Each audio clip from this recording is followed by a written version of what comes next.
Hello, hello, and welcome everybody once again to another installment of the premier shit talking show between two friends where no subject is left off the table. That's right, it is the adult table. We are back after a week hiatus, and I am your slightly inebriated host, as always, Trav, with my fellow host, the indomitable and abominable vanilla gorilla snowman himself, the one and only Joey Fats. How are you doing, my brother?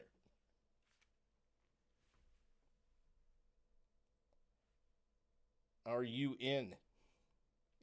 Or did you already crash out? You seem to be frozen in time.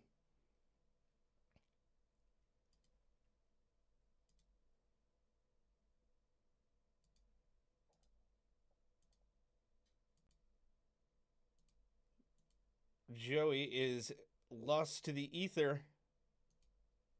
Let's see if we can't get him back.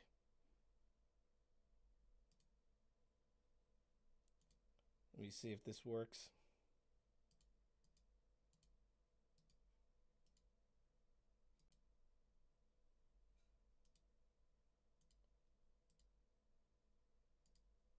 Okay, we are already off to a great start after a break, guys.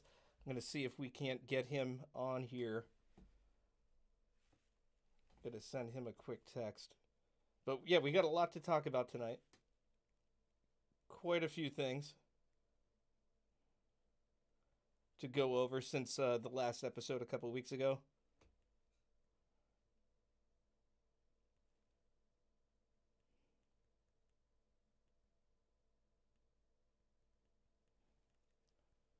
These are all things you deal with when hosting, directing, producing the show on your own. It can be a technical headache sometimes, but you know what? We will still be here to update you guys on all the news with the opinions that we express that you can only find here on the adult table, folks. You know how we do. Hope everyone's doing well tonight. All of you local folks in New England currently dealing with this ridiculous weather. Okay.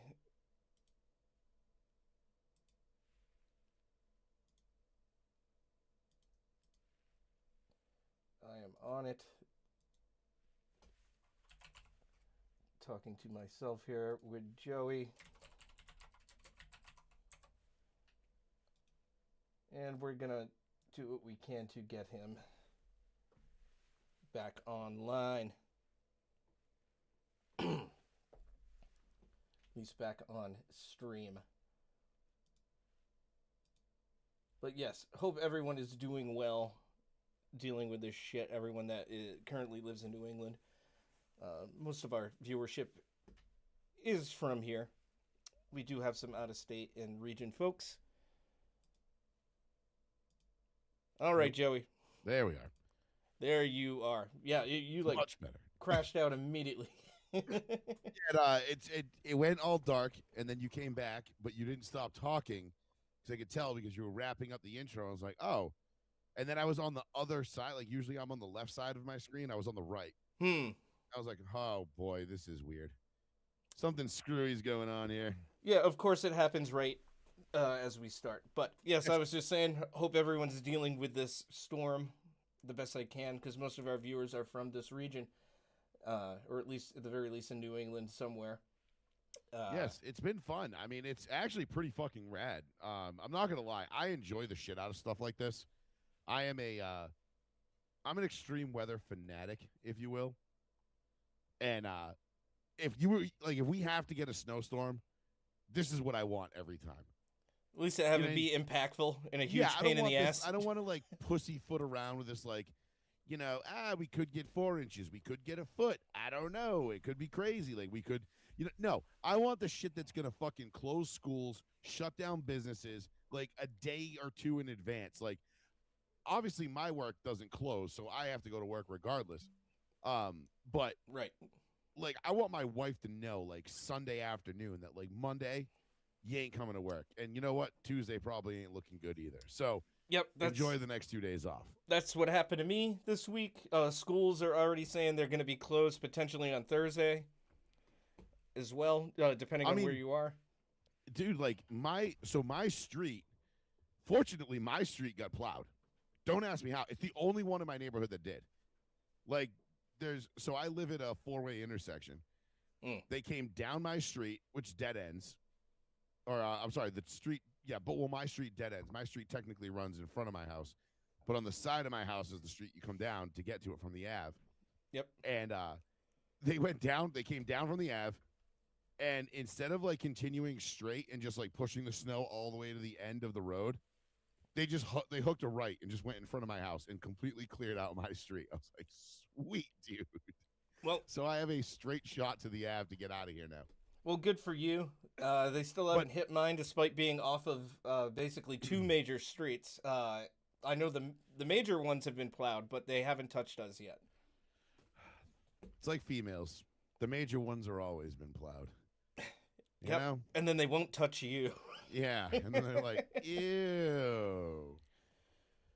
Yeah, I started digging a little pathway in front and on the side of my girlfriend's car, who's snowed in with me, and then stopped when I got to hers, and I was like, well, they haven't even plowed yet. This is going to negate, when they do, it's going to negate this, but hopefully this takes away some of the mass, so it'll be less to be compounded over there.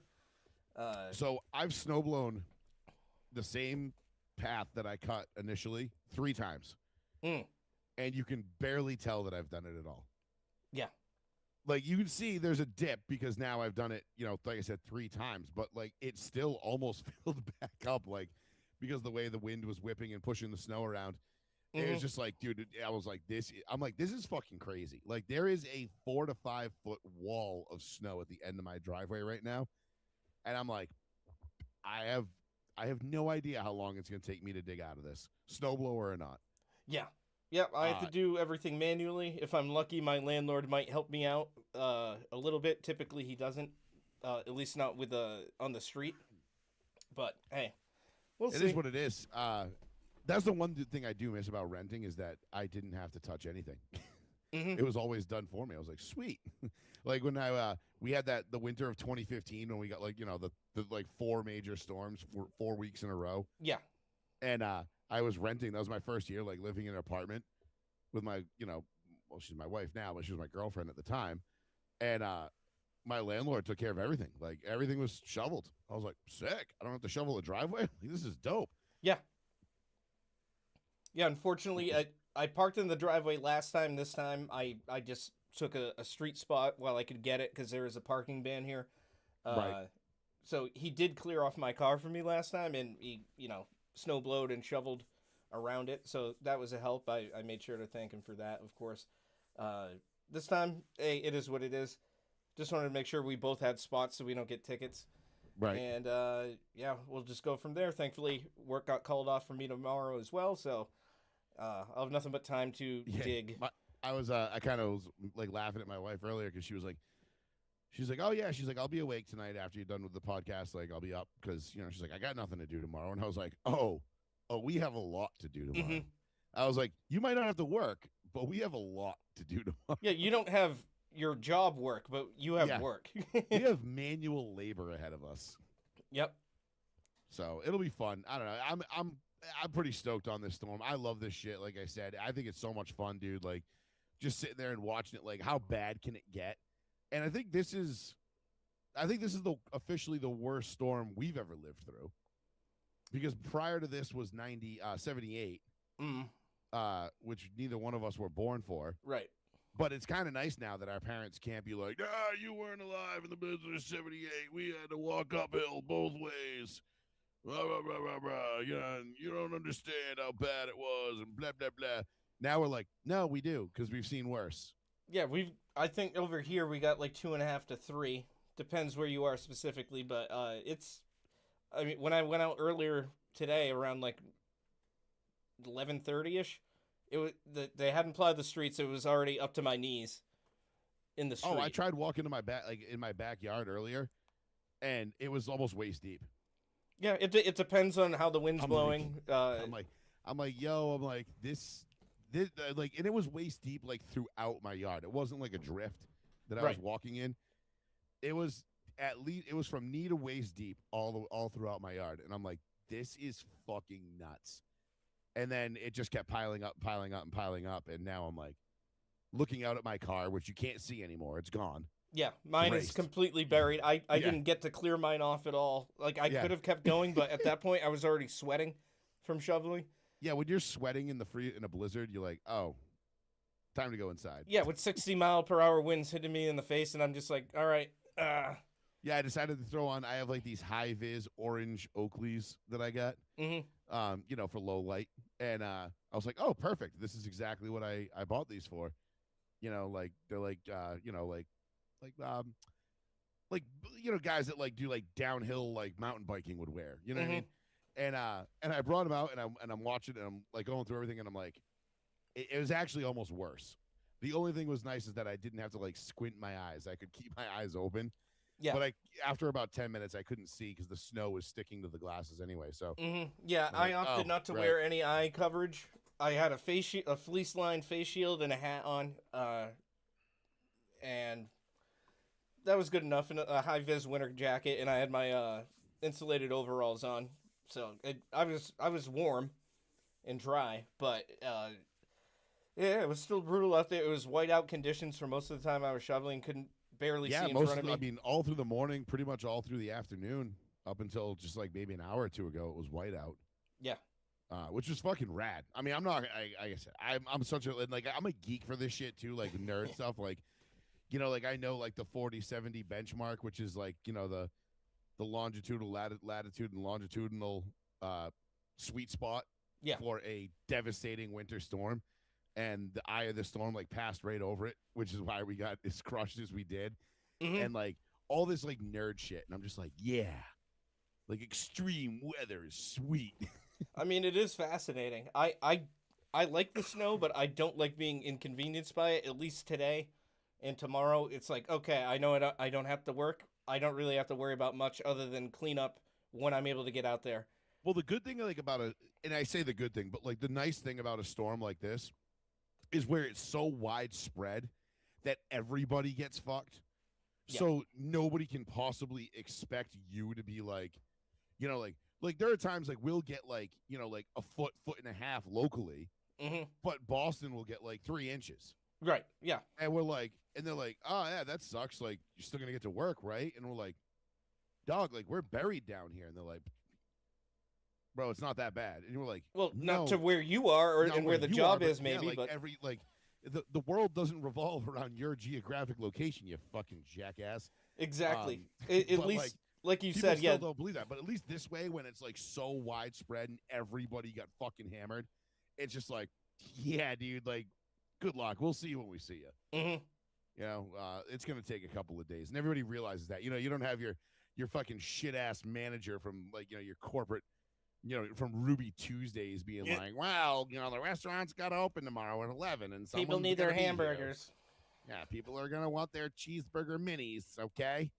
If we don't get them their shrimp fondue, God, the hell will freeze over. So, God forbid they don't get their spinach dip. Yeah, it's right. Seriously. But, like, you always know there's, like, always those dickhead managers, too, that are just like, you're still coming to work, though, right? Like, like, I know there's, like, 2 feet of snow on the ground, and, like, that's all cool, but, like, you really got to shovel out and get here because, like, the restaurant comes first. And you're like, no, it doesn't. No, me and my really family come first. Yeah, no, me not having a heart attack shoveling snow out so I can get to my job to make $2.30 an hour when no one shows up is not important at all. Yeah, or getting into an accident because somebody else plowed into me while driving in these conditions. I did to show up to a job where, nobody else is showing up. The only car accident I've ever been in that was probably my fault was actually in, like, a freak snowstorm one day. And I was going Brownell Ave towards 140 because I was trying to get to an interview in Providence for WEI for an internship. Oh, yeah. And I was on Brownell Ave, and there was a box truck in front of me, and we're cruising along at, like, 10 miles an hour. Thinking nothing of it. It was my little 95 Jetta, putting along, and I'm like, cool, this is all right. I'm like, once I get to the highway, I'll be good. And if I can get there in this weather, like, they got to hire me. Like, there's no way they're not going to take me. And the box truck just takes a left onto one of the side streets. No brakes, no nothing, just takes a left. And I'm like, well, that's weird. And as soon as he moves, the traffic in front of him is just completely stopped. And I'm like, oh, you dick. Yeah. And I try pulling off into like the parking lot area, like to the right. But like my tires, like I was like pumping the brakes, the tires just wouldn't grab. The snow was so slick. So you're And skidding. I ever so just like delicately rear-ended this woman in front of me, which cracked my radiator, which was the only problem. Like it wrinkled my hood. Her car looked like it hadn't even been touched. Right. And of course she gets, all of a sudden the ambulance shows up and she gets out in the neck collar and the brace. And I'm like, really? I'm like, you fucking ambulance. Claimed whiplash, bitch. probably. Yeah. Yeah. I was like, you cunt. And meanwhile, I'm like, yeah, I'm fine, dude. I'm like, I got a shirt and tie on. And the cop's like, can you get this thing home? And I'm like, I don't have a choice. And he's I got to like, try. he's like, he's like, yes, to be 21 again. I'm like, fuck yeah, dude. Like, gotta go, homie. Someday I'll say those same words to somebody else who's younger someone than me. else, right? Yeah, I'll see some 21-year-old kid without a care in the world, and he'll be doing the same dumb shit. But yeah, that was a gay little snowstorm though. It wasn't even like a cool one. It was just like this like pop up. Like we ended up getting like 8 inches out of nowhere in a very short amount of time, which was kind of rad. Mm-hmm. But it was just like, what the fuck? Like, who ordered this? I didn't. And of course, work is like, well, you're gonna be here, right? And I'm like, yeah, I'll be there. Don't worry about it. God, Stop and Shop at the time. Well, the meat department couldn't run without Joey Fats. No, you got the meats. You're like Arby's. Fuck Arby's. I got the meat. A big slab of it. Big slabs. But swinging anyway. past your knees. But yeah, this too shall pass. We'll get over it. Oh yeah, we'll be out, dude. Honestly, by this time tomorrow, everybody will be pretty much dug out. And on Wednesday, I'll probably be having drinks at Faye's with my dad. My wife will be back to work, and it'll be annoying trying to find places to park for a couple weeks because I think it's going to get like Arctic cold is coming back at the end of the month, which sucks. But whatever. Well, minor price to pay for a super cool storm. Like we get to live history. That's what I think the coolest thing is. At least it's eventful. The blizzard of 26 will go down in history as arguably the biggest winter storm to ever hit this area. Because we surpassed the blizzard of 78. No shit. And we blew the blizzard of 05 out of the water. Yeah, that seems like nothing compared to now. I mean, 2015 was bad only it wasn't one single storm. It was just fucking 5 in a row. Of like 2 feet each. So yeah, it we was got 115 inches in the month of February. Like, what? It was insane. That's lunacy. I remember being told to leave work and like we'd be paid for the whole day because they were like, oh, we're just getting more now. The roads are already bad because they weren't able to catch up with the plowing from like the past two. So it's like, just go home. Yeah, and I was living I have pictures from that first one that we got hit with because my wife was working in Belmont at the time. Oof. And I had just started my first sales job, and February was actually my first month on the road as an independent salesman for my company. And I won Salesman of the Month that month, my first month in the field. Not because I was good.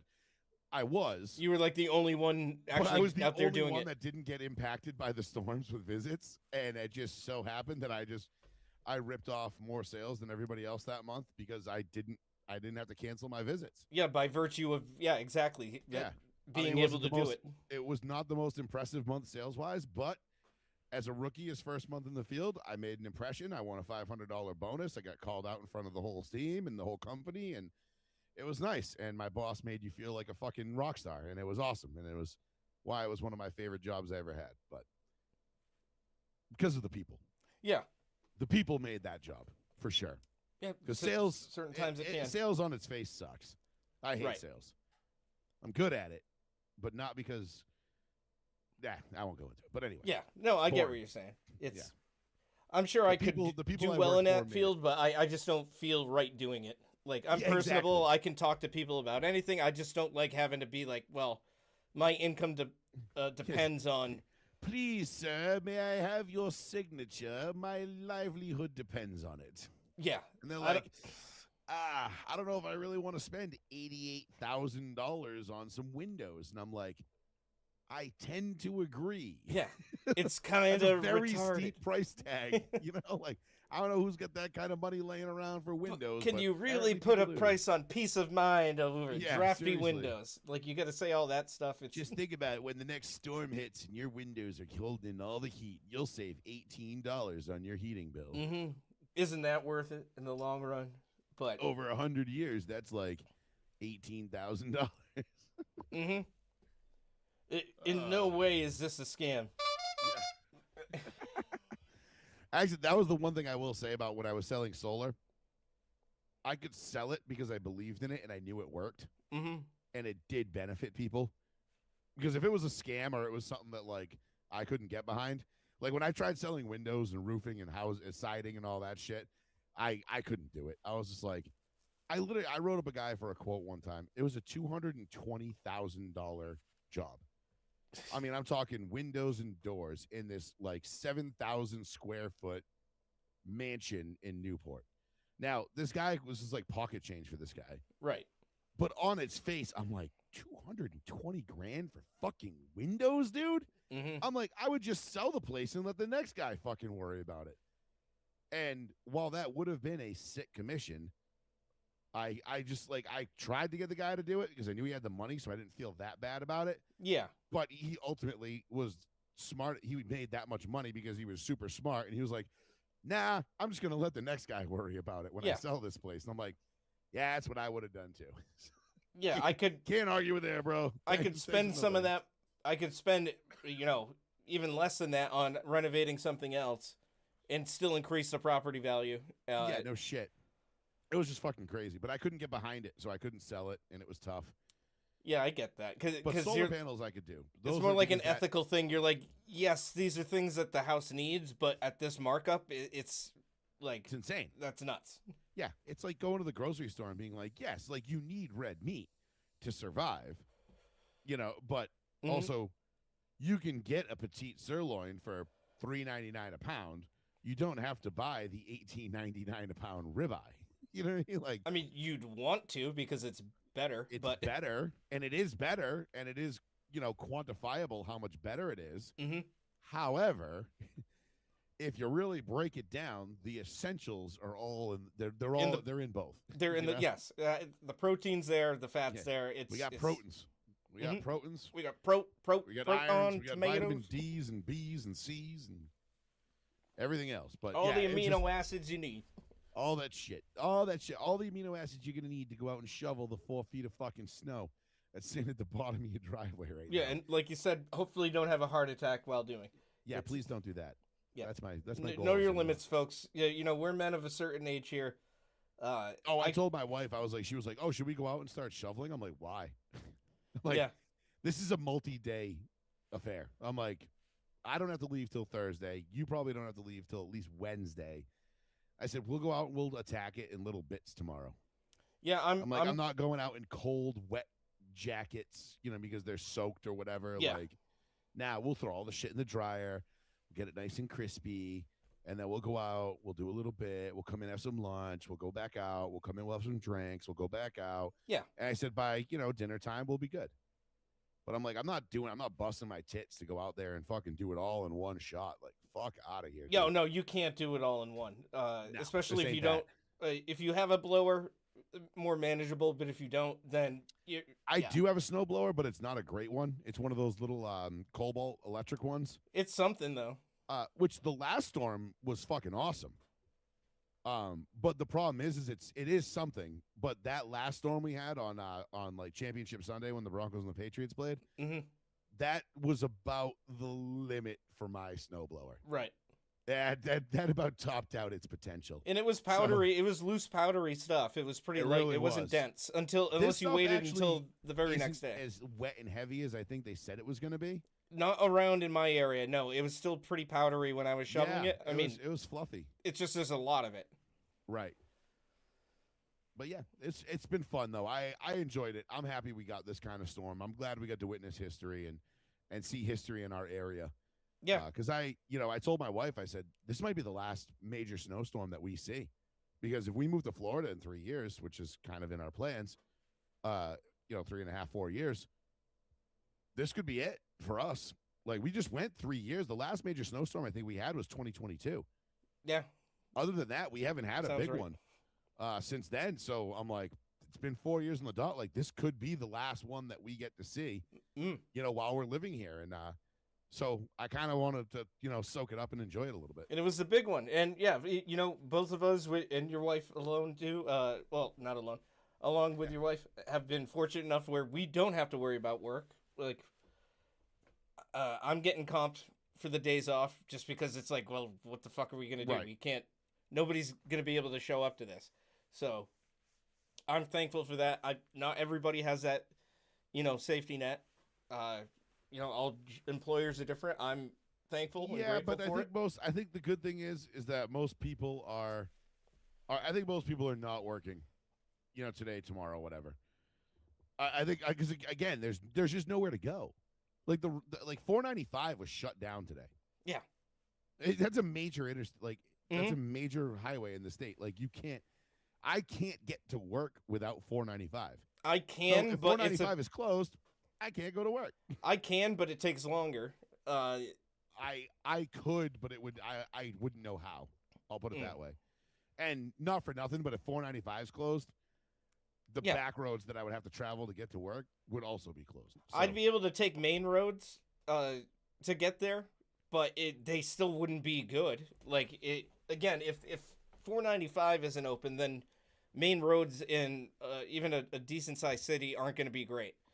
Like, I live right next to New Bedford. It's bad right now, from what horrible. I understand. I'm looking out my window, and like I said, I'm the only street that's plowed. Like, they just happen to take a right instead of a left. I don't know why, but good for me, I guess. But there is a literal 20-foot tall fucking pile of snow in my neighbor's yard across the street from me right now. Like, I want to go grab a fucking sled and just start tearing. Just go down it. Just go down and be like, wee, like, this is fun. Look at me, I'm having fun. Remember that? Yeah. Remember when we used to do this when we were kids? Hell yeah. But I'll see. I'm gonna judge this storm tomorrow by how many teenagers I see walking around with shovels. Little entrepreneurs. Yeah.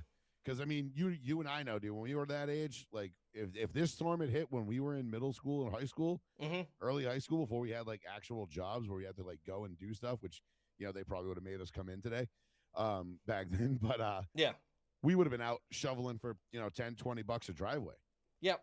And I'm like, damn, dude, if I can do 10 driveways at $10 a piece, that's $100. I can go buy a case of paint and, a new barrel for my paintball gun, Pretty much. Yeah, me and my friend, Mike, Russo, he would walk Mikey, of course. He would walk to my place, and then we'd do my parents' driveway. We do some in the neighboring areas, then we walk like a mile and a half to my Nana's place, do hers, and then the neighbors around there, we knock on their door, say if they needed it done. So, like you said, $20 a piece. We each get $10.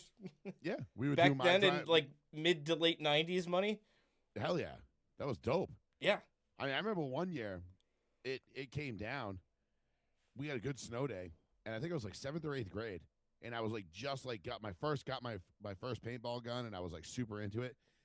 And I was always super into it, but anyway, and I remember just like going out and like Ryan teamed up with us. Oh, so yeah. We would do Ryan's driveway, then we would do my driveway, then we would do Olive, who is now Ryan bought her house eventually. Our elderly neighbor, we would do her driveway. And we would always try to do hers without her knowing for free. Yeah. Because we didn't want to ask her for money. We weren't going to ask her for money. We were just doing like kind of like the nice neighborly thing. For the very elderly, yeah. It's just a nice thing to do. Always, as soon as we were like, we'd be walking down the driveway, and she'd be like, no, come back here. And then she would stuff a 20 in each one of our hands. Like, I'm like, and it was like, it could be like me, my brother, Ryan, Brandon, Jill, like 6 of us. And she would spend $120 on us to shovel her driveway. And it could be like 2 inches of snow. It didn't matter. Right. And we're like, nah, like we're doing it because, she's like, no. And like always insisted on giving us money. It was awesome. She was the sweetest, nicest old lady. I'll say that's nice. Yeah. Everybody wins. Yeah, it really was. But then we would start walking around the neighborhood, just being like banging on doors, like, "Yo, you want this shit shoveled?" Like, $20. Be like, all right, bet. Yeah. Yeah, go ahead, go nuts. Make sure it's good and clean though. And I'm like, and can you do the pull out, do the walk and all that? Yep. Mm-hmm. And I remember I bought my Tasso Eliminator barrel. It was a stainless steel barrel that had looked like a dick on the tip with a muzzle brake. I'll never forget it. It was fucking hilarious. And a 6-chamber Sub-Zero expansion chamber for my shitty fucking Spider that I had, so I could go play at the Motha's house out on Reed Road or Fisher Road. Oh shit. Yeah. Good times. Good times. Hell yeah. But yeah, we'll see if we get any of those kids walking around. I have some kids in my Highly doubt neighborhood, it. but I doubt they were going to be doing that. I just don't think kids are built like that these days, dude. Either physically nor ambition-wise. I mean, listen, I wasn't exactly an imposing figure as a 7th grader, but I didn't care if it was a foot of snow or 6 inches or 2 feet. I was going out and I was making money. Basically was it. unlimited energy compared to what we have now, too. Like, yeah, shit. Like when shit would hurt back then, it was just like, those are just growing pains. You'll be fine. well, it's like I told. Like, no, Mom, I tore my ACL. And they're like, nah, you just Yeah. Well, it's like I told my girlfriend the other day. It's like at our age, we don't get hurt anymore. We just straight up get injured. Like, yeah, right. We go from like I'm fine to I'm in the ER. Fuck. yeah, something that would debilitate me maybe for a day, but I can or two. I could still power through it and be okay. Mild discomfort. I might have to take time off from work now because it's just like, well, I don't heal as fast. Right. Oh, trust me, dude. I got all sorts of like chronic back issues and stuff, like compressed discs and herniated discs and all this other shit. I take a lot of time off from work because I sit in a computer chair Ugh. all day, sometimes for 16 hours, and after doing that 2 days or 3 days in a row, I wake up and I'm like, by the 4th day, I'm like, I can't stand up straight. So yeah, you got to get up. You got to. I'm just not gonna move around. Yeah. You got to break it up somehow. And my work has nothing to say about it. They're like, all right, man, do you? And I'm like, Mhm. cool. And they're like, don't kill yourself. And I'm like, probably not going to do that, but, thanks. Yeah. Good looks. Well, just as, we keep getting hit with snow over the last few weeks, news-wise, we also get hit with yet another trans shooter. I mean, at this point, like, I don't want to make a joke of this because it's not funny because people are dead. Mm-hmm. But at what point do we like, all right, so obviously we're talking about what happened in Pawtucket last week. Yes, on top of what happened in Canada like the week before or like 2 weeks. Right, where they, the gun person, because they were going to respect the murderer's pronouns in Canada. So retarded. Because they're an ethical, shitty tundra. Excuse me. We're talking about what happened in Pawtucket. Correct. Close to home for us. I think this one more than ever because it hit so close to home. I think this one finally pushed people to the brink of being like, okay, this is enough. Like some people that were maybe like towing the line a little, or yeah, the people that were in the middle that were trying to be like, hey, like fucking who cares, man? Like you want to be gay, be gay. You want to be trans. Just leave me out of it or whatever. Like live your life. I don't care, but as long as it doesn't affect me, I don't care because it's not my business. Well, I think now people are starting to come around to like the whole like, oh, wait a minute. 10 years ago, being trans was categorized as a mental illness. Mm-hmm. And then at some point, we decided that wasn't cool and that we were disparaging trans people, a.k.a. we can make money off of these people by chopping their dicks off and their tits off and transitioning them. So let's not categorize that as a mental illness anymore. Let's make it an inclusive problem, and let's make it an LGBTQ rights issue. Mm-hmm. And let's start coddling these fucking people with their mental illness instead of treating it and getting to the root cause of the issue. Coddling, now, enabling, it's gotten to a point now, Trav, where every single I think the last 7 or 8 mass shooters that we've had, and I'm talking like the real like mass shooters, the people that went after soft unarmed targets. I'm not talking about the mass shooting in Chicago that took place when 6 dudes with guns drove by a party and laid into a crowd and hit 6 people, and they call it a mass shooting even though nobody died. Mm-hmm. I'm not talking about that bullshit, those bullshit mass shootings. Like, no, I'm talking about the ones where the Nashville shooter, the Canada shooter, Yeah. this shooter, where they go into schools and places and they target certain demographics. Yeah, schools, churches, to carry out mass destruction. Mm-hmm. And the last, I want to say like 7 or 8 or 9 of them have been trans. Like this, even if you go back to fucking Aurora, Colorado. Yeah. Like that kid was we didn't know it. We didn't know what trans was at the time because it wasn't like a mainstream thing. But that kid was like a furry, dressed all fucking weird, super into anime, like all that same shit. Like they all fit a similar demographic and they all fit the same criteria. And the bottom line is we have to stop treating trans people like there's some cast off of society that's just misunderstood. No, they're mentally ill and they need help. And we need to start helping them or treating them. Mm-hmm. And if they can't be helped or treated, they need to be put away somewhere. The pattern because they inflict irreversible damage upon innocent people. And I'm quite frankly tired of fucking hearing about it. The pattern and trend has to be acknowledged. It's the elephant in the room for the people that are still apologetic for these things. It has to be addressed as I said, acknowledged for what it is. It's a mental illness in most cases. I'm sure there's some fairly well-adjusted trans people out there. But are there though? There's got to be some.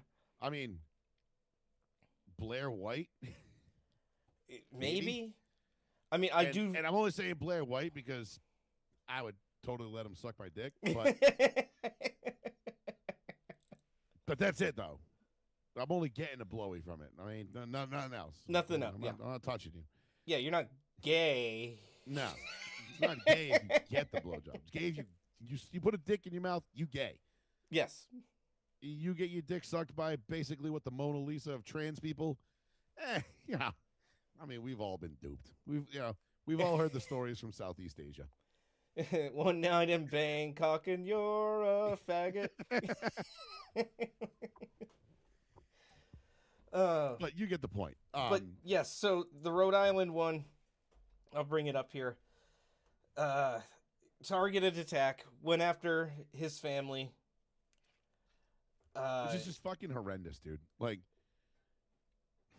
and of course it had like a neo-Nazi fucking tattoo on it, just like that. A lot of that Blumpkin breathed fucking retard up in Maine that's running for Senate. Yes. Well, here's the thing too about that. The people that are defending trans people because of this and saying, oh, well, they were a conservative and they had Nazi tattoos. Very clearly Nazi tattoos.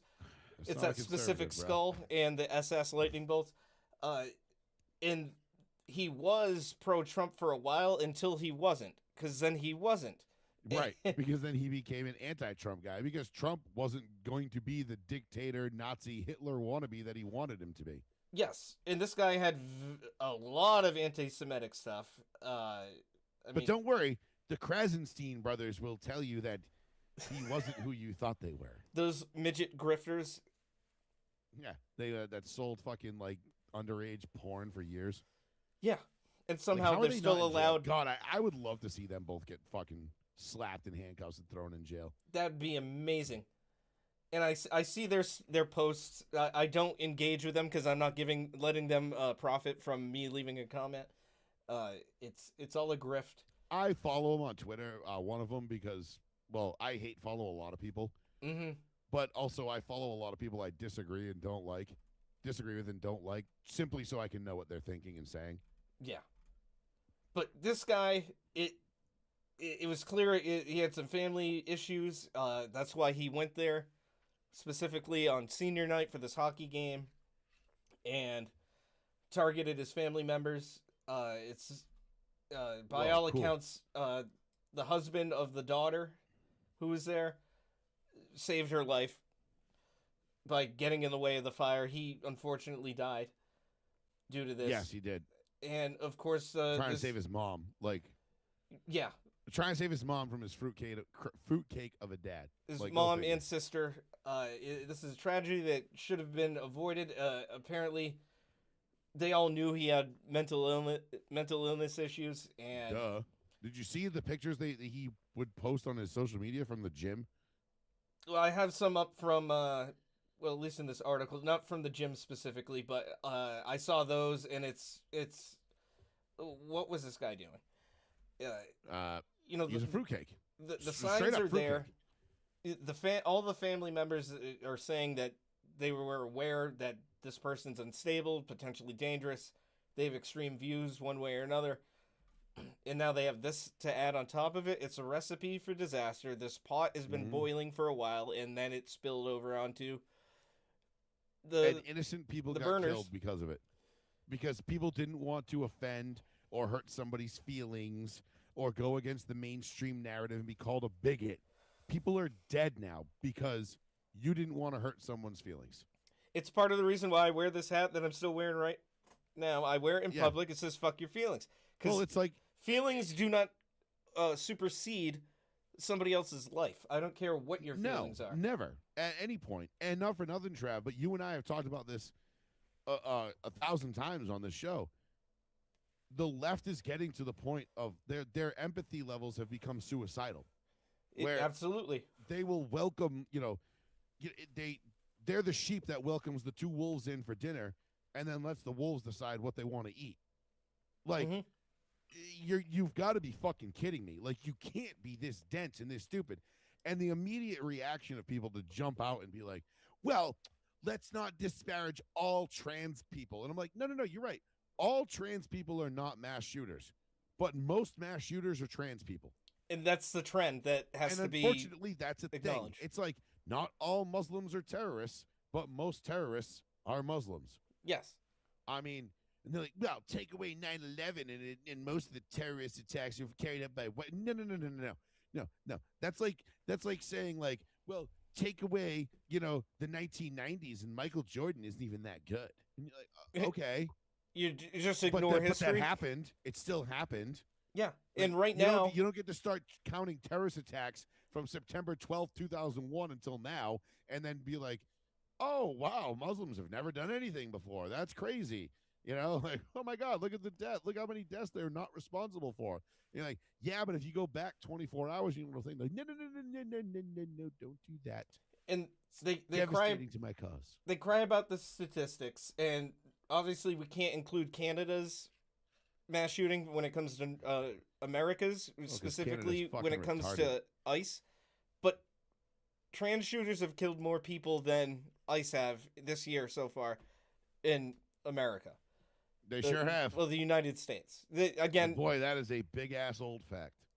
And that can't include the Canadian shooting in those statistics because ICE isn't a factor in Canada, at least not within the country itself, of course. But that is staggering because ICE is out there armed, as it is, facing what they're currently facing with all these...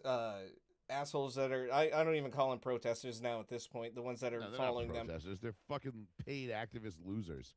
And agitators. They're there to get in obstructors. They're there specifically to do that. They're not just holding signs, a safe distance away. They're intentionally getting in altercations with these people, and it's for them to have less blood on their hands than a single crazy person. A single dude with probably a fairly healthy sized dick and double D tits, which is like something that like a sixth grader would draw in the corner of their notebook and get suspended for a day for.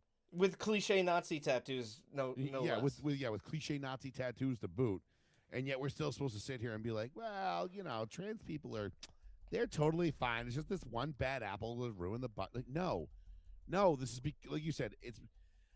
I said this at work to some of the individuals I babysit, and I asked them one day. I said, "Are you guys familiar between what the difference between a trend and a pattern is?"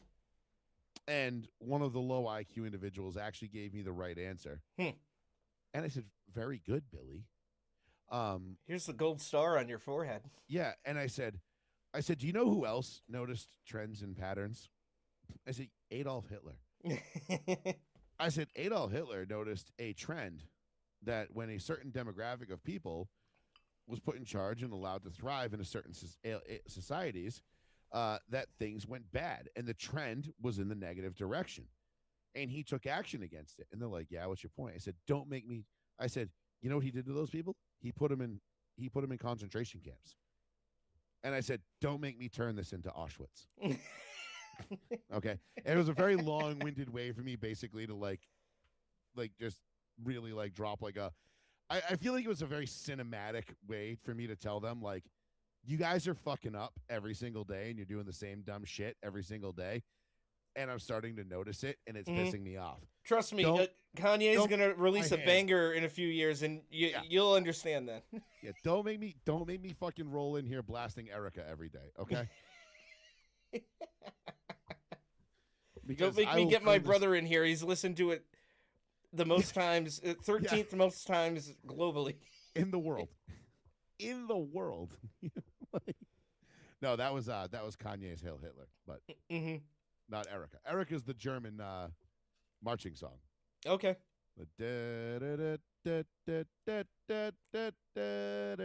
Boom, boom. Oh, right. Yeah. Erica. I don't know I'm not German. Yep, you could play that. You could basically play anything composed by Wagner, like Flight of the Valkyries, which is an all-timer. Fucking absolute R.I.P. Robert Duvall, by the way. Oh, yep, of course. Playing the greatest scene in maybe in cinema history, Ride of the Valkyries, Robert Duvall. I love the smell of napalm in the morning. Yep, and Charlie Don't Surf. Charlie fucking certainly don't surf. Shit, I might need to. I mean, I got plenty of time tomorrow. Might revisit that one tomorrow because it's been a while. I'm gonna watch that tonight. Just that clip though. I love like Apocalypse Now was a good movie, great movie, an absolute masterpiece of a movie actually. But it's 3 hours long, and I don't have the patience and or the appreciation for the entire movie the way I probably should. Yeah, I get it, especially if you're watching the Redux. Yeah, the Redux, which is the first one I ever watched, by the way. But it was like me and my buddy Ben, we rented it. I was like a junior in high school, and we rented it. We watched it at my parents' house in the basement, like the night before a paintball tournament or something. And we were like, "How long is this fucking movie?"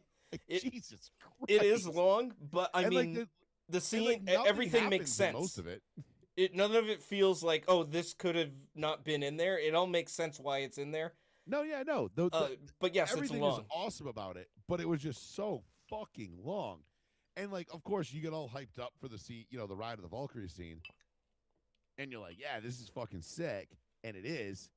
And you're like, well, the rest of the movie's gonna be this sick, right? And then it's just like, nah, not really. Like, well, it's all necessary. It's a great movie. It's building up everything for what it is. It builds the narrative. It builds the world that it created in it. It's all necessary. But yes, it's 100%. It's probably one of the top. I'd say probably top 20 greatest movies of all time. That, and you consider how much of a nightmare it was during production to make. It was like literal hell on earth. But Robert Duvall was his character stole the show. In that one. When they throw the grenades in the helicopter and they blow up, he's like, fucking savages. Yep. You're like, yeah, they are. Chaos is erupting, and he's just like, we'll get to that. I gotta catch this wave, though. Like, the conditions are perfect. He's like, look at the way the waves come in from 2 different angles. Yeah, and he's, like, fanboying over the surfer guy, and, Oh, yeah, that's in his platoon. Yeah. He's like, holy shit. Yeah. And so they're like hitting him with mortars. And he's like falling off the board, like fuck. Yeah, but I mean, I just want to point out real quick too, super metal fact for right now, it is exactly 66.6 degrees. Nice. In my office. The number of the beast. Somewhere Dave Mustaine is like, yeah, and you know what? Metallica didn't invent that. I'm like, well, yeah, it's Iron Maiden. We know. Yeah. Thanks, Dave. But if I had been in the band, they would have. Yeah, Metallica also didn't invent air conditioning units. Yeah. You being in them still would not have come. I just love that Dave Mustaine is still like, and I love that we always come back to making fun of Dave Mustaine. That is going to be one of the best fucking things that we like, long running jokes that We had on wouldn't this be show. able to if he didn't keep clowning Would you- himself. It's just, Shut dude, up. just let it go. Seriously, just Over 40 stop. years, just, and it's not like he And was like you the can't- fifth Beatle and like faded into obscurity and like never had a professional music career. He's very successful. Like, Yeah, I mean, don't get me wrong. Megadeth, kind of fucking gay. They kind of suck, but they did have some good songs. popular enough to maintain a very long career. Like, Yeah, I mean, like I like like at least 3 Megadeth songs. no, they have some good ones. They're totally fine. Musically, like instrumentally, they're awesome. Yeah, It's no, just they're when fundamentally Dave very opens sound. his- when Dave opens his mouth, and you're like, right. A 12-year-old who's obsessed with wizards wrote this song. He's Great. got a goofy voice. Yeah. It's, and I can get It's- over goofy vocalists to a degree, but his Like- is just it's. Yeah, he makes me almost want to take Amon Amarth seriously. I mean, at least that guy, it's just like, okay, yeah, it's a This is our Viking shtick. This is what we're doing. death. Yeah, We're Viking metal. We're like, okay, yep, and that's what Cool. they are. But Dave Mustaine, it's just a they lean weird, into it. like high pitched grating, fucking Like, I know choice to I know we make. talked about it a couple weeks ago, but like that Ride the Lightning cover, like no one asked for that, Dave. We didn't need that. No one asked for it. Why'd you deliver it? Musically, it sounds fine. It does it need Yeah. to exist? Absolutely It- not. Does it sound exactly? Does it sound like somebody just covered Ride the Lightning with high quality? Yes. It's like there was nothing different about it though. They didn't do anything different. It's like The vocals are what the main difference. yeah, it's- right. Which were a downgrade. So it's like yeah, a shitty cover band covered Ride the Lightning. Cool. Yeah, and they use their Awesome. own, Megadeth signature like tone, Yeah, so it I mean, doesn't sound like honestly, Metallica. at this point, I would have rather seen Nickelback cover Ride the Lightning, but you know, That'd be Canadian- funny. if Canadian Metallica wants to fucking cover Ride the Lightning, go nuts. That would Yeah. actually be funny. Or like Creed doing like Nothing Else Matters. It would be funny. Yeah. Scott Stapp just being like, and Jesus Christ matters. Like, You that's know not what? the Out of word, all- Scott. Out of all their songs, for them to cover, that one would probably work the best because it is a more subdued. Oh, that's definitely Creed all day. Mm-hmm. Yeah. Anytime like Creed tried to get like fast and heavy, it was just like, all right, whoa, hold on. No, band wise they could because Tremonti Well, can Tremonti's shred, great. but it's just you can't do it with Scott Stapp singing. He's a No, specific It type just of can't take it vocalist. seriously. Anytime Scott Stapp, like, what was that? They had that one song that was all like angry. Run around, and I'm the one, yeah, or whatever. Like, and you're like, shut the fuck up, Scott. Yeah, it's like You're fucking gay. Go back to singing about My Own Prison or whatever it was Mhm. you were in the 90s. in your sacrifice Yeah. and with your ass wide open or whatever. Yeah. Take me to a place where linemen see. And all my friends are fucking gay. I love that Creed made like this huge comeback over the last, like as a meme. It is funny. I ironically like it. It's I do too, because I'm like, you know what?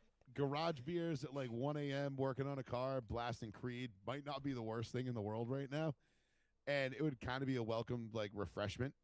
But Yeah. also like, all right, like I'm gonna listen to Creed for like 10 minutes and be like, okay, we went through all their good songs. Can we put somebody cool on now? Yeah, because guess what? They do all sound very similar. So it's Every one of them. Kind of like Megadeth. right. Yeah.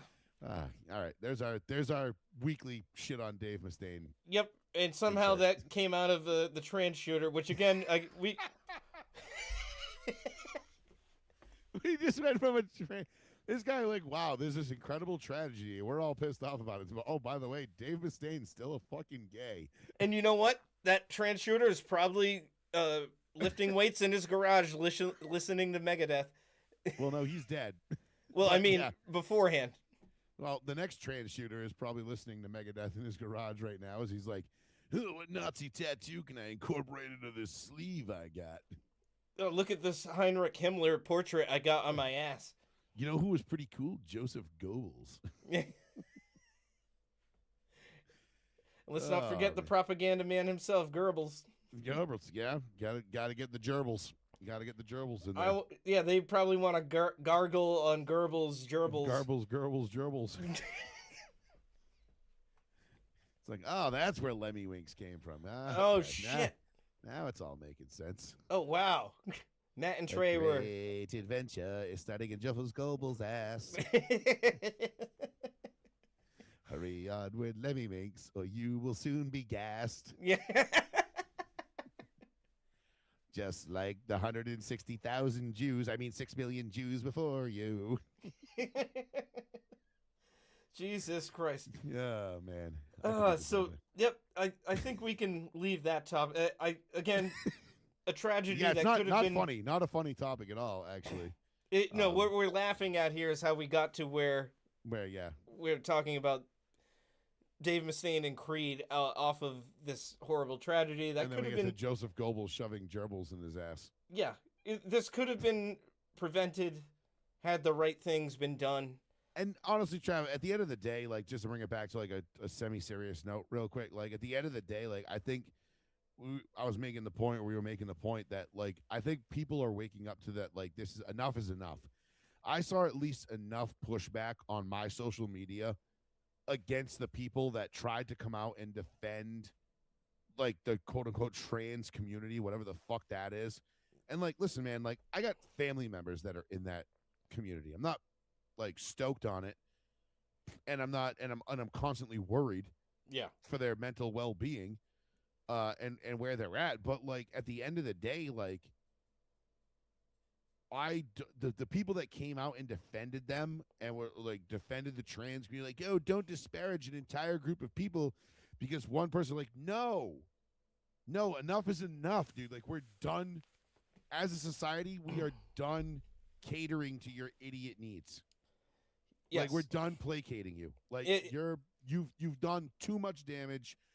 How many more people need to die before you open your eyes and accept it? Yeah, before you feel like, because when are you not going to be oppressed? When you kill everybody who's not trans? Because that's kind of what it seems like. What some of them are thinking, and you know, it's to the point where with the Canadian one, there was a funeral planned for a 12-year-old girl that was killed by that shooter. They had to cancel the service because of threats made to the family from pro-trans or trans people themselves, saying, "Oh, we're not going to let you do this peacefully because it was a trans shooter." And I don't think the family themselves came out and said, "Oh, fuck all trans people," or even fuck that person for being trans. In Canada, you can't do that. You'll get thrown in fucking prison. Yeah, which is it's like, completely it's like insane. The UK. It's like, you know, completely insane. But the fact that they weren't able to have a service, group, straight to jail. But the fact that they were intimidated into not having a service for their daughter, right, is disgusting. You cannot. That's like the most distasteful thing you can do is to try to disrupt or stop somebody from doing that for a family member. You know what pisses me off even more about it, Trav? Is that the family went along with that and said, like, you know what? They did bend the knee. This is distasteful. We're not going to do this.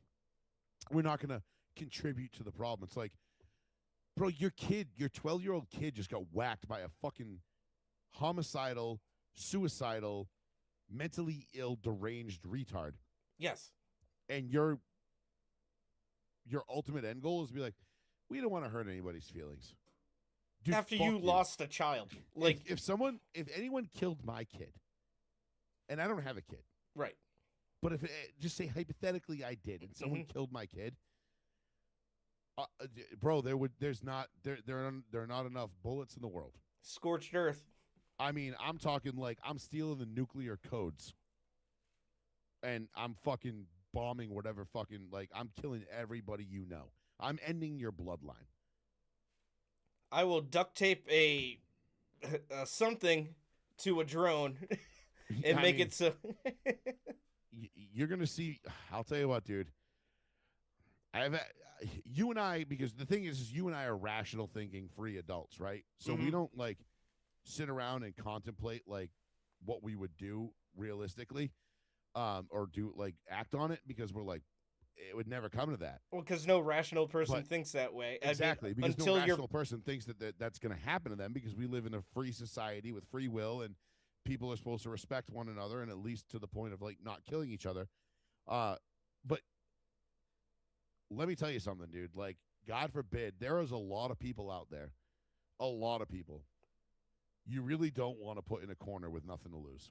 Well, it's like what one of the ultimate uncles ever always said, Uncle Marvin Niemeyer, a rational man can only be pushed too far. Uh, Yep, he was a very rational man. He was pushed too far.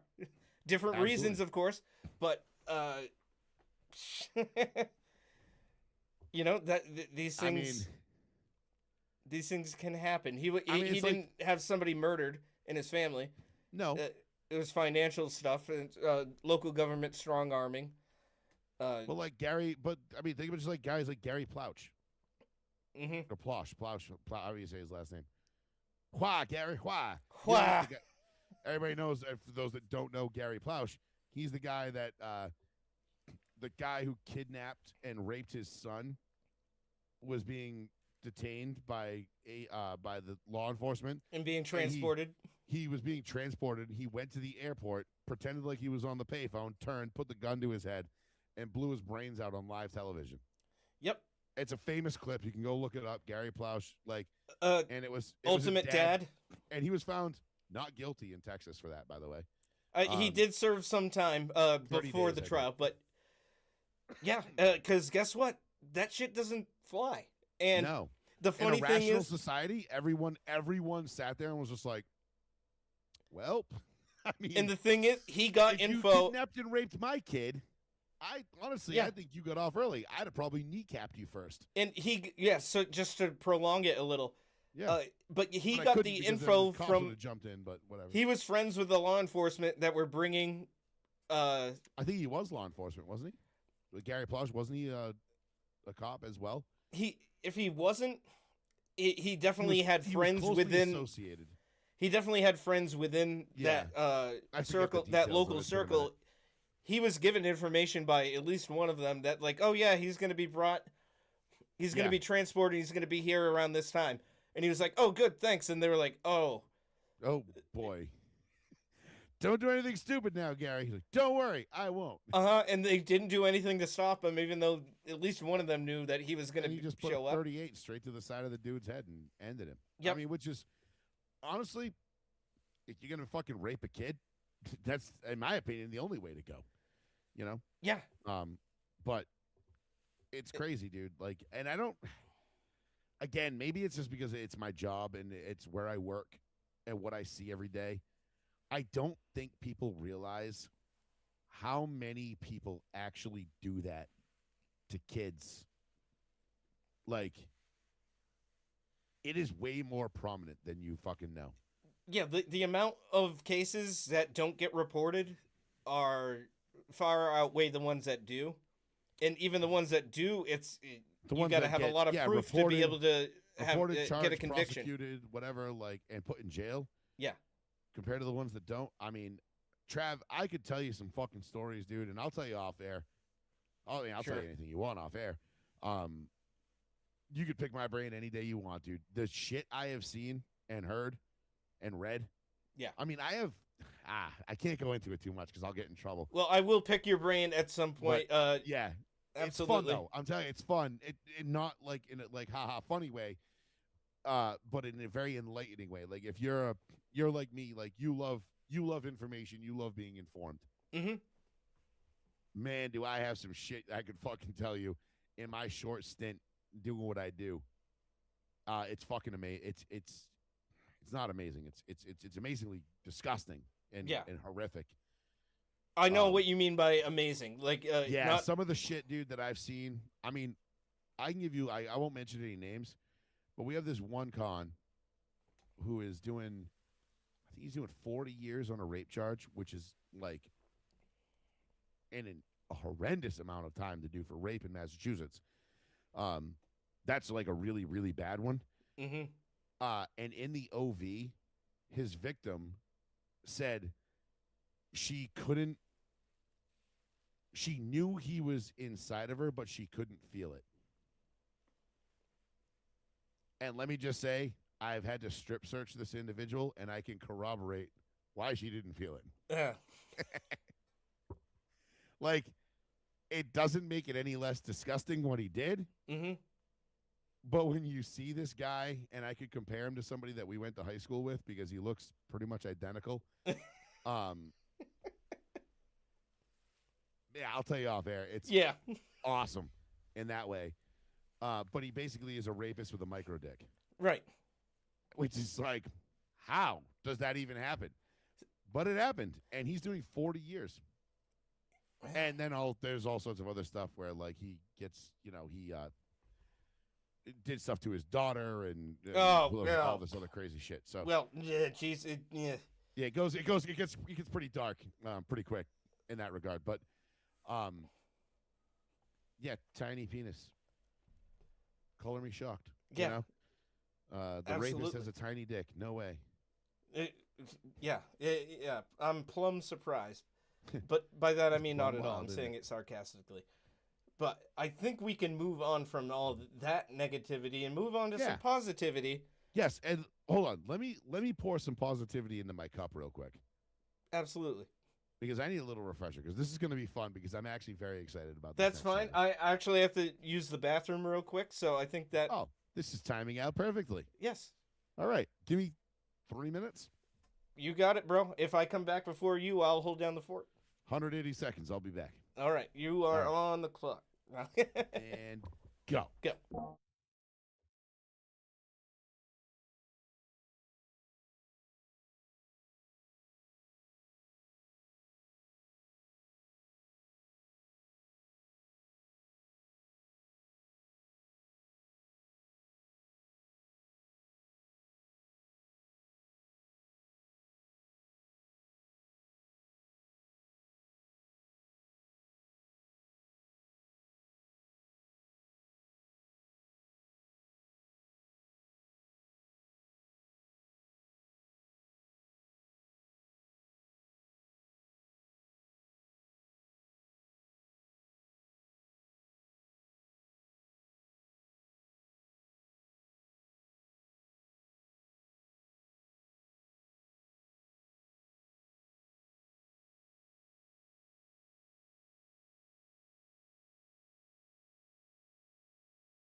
All right, I am back. We'll let Joey refresh his drink, folks.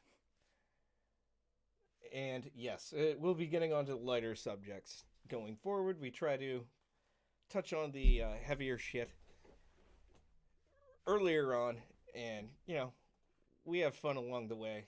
We obviously we're not making light of the tragedy that happened, of course. And I'll have to rewatch this to see how we actually got to talking about Megadeth and Creed based on this horrible tragedy that happened not far from where Joey and I reside currently. So it's always hard to see that type of stuff on the news. It's another thing when it happens so close. Neither him nor I live in Rhode Island, let alone Pawtucket, but that is still very close to where we both live. That's roughly about 40 minutes from where I'm at right now. It's rough. It's a reminder that this can happen pretty much anywhere. So it's not just major metropolitan areas. Most of the time, these things are isolated incidents that do not happen in, big cities or anything like that. Occasionally, it does happen like that, but in most of these cases, as Joey said, they go for soft targets, unarmed people. They're not trying to storm a law enforcement agency building or anything like that. It's all very directed and soft target aimed. So it's a real shame. But as I said, we're gonna move on from that topic and get into something a bit more chipper. At least if you are a fan of the United States of America. And we're crap, back. You beat me. Yeah, I did. I had to take an unexpected piss, and I did a peppermint patty shot because the wife was downstairs, and there was fudge and rumplemints, and I was like, "Well, it is a blizzard." Yep. When in Rome. Yep. Yeah. There's something. So, just real quick, when I was a kid, my dad used to take a flask with us. You know the woods. If you go down Clinton Street. Yeah. And there was that path at the end that led Yeah. in the woods. Yes, of course I know it. Yeah. So we would go down there. So my dad would take us in, like, anytime there's a snowstorm, Dad would be like, let's go for a walk in the woods. And I'd be like, all right, sick. And he would always bring a little flask of, like, peppermint schnapps with him, for, whatever. And anytime we would go for a walk, we'd bring the dog. We had a chocolate lab at the time, Coco. And Dad would bring her off leash and let her go and, like, explore and do her thing. And it was so much fun. And you just walk in the woods at night. And it was like the coolest fucking shit when the snow was falling. Like, it was just the most rad shit. Oh, yeah, it ever. looks beautiful. It was, dude, and it was like one of the cooler things. My dad, we would walk up the top of the street, we'd walk down the woods, and then we'd come out like behind the Cabral's house. And it was so fucking fun. But my dad would always like give us like a little sip of his peppermint schnapps. Sure. So for me, it became like synonymous with cold weather. Yeah.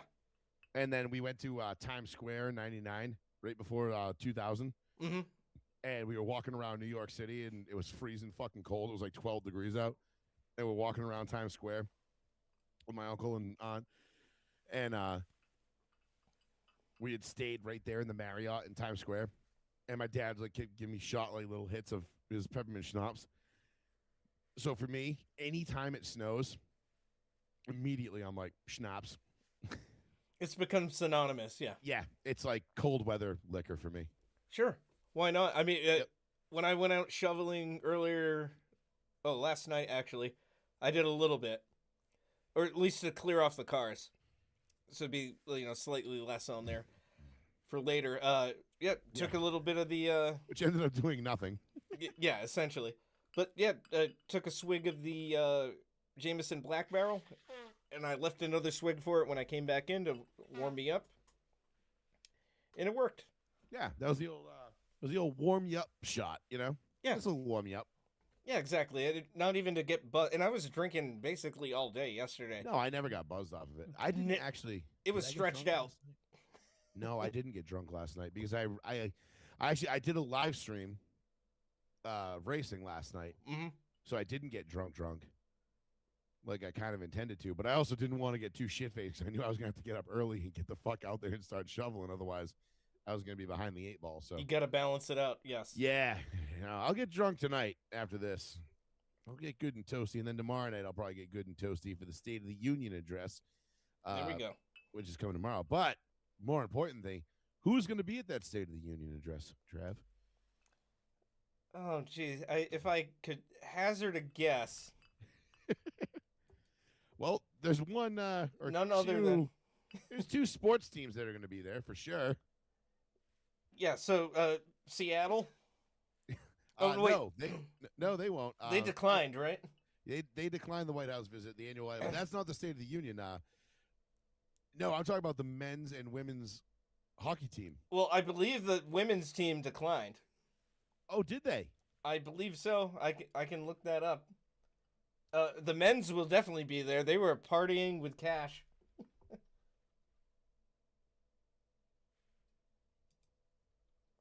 I believe I saw it on X earlier. Yes, they declined Trump's invitation to State of the Union, Which, citing hey, scheduling. scheduling. I mean, he made a joke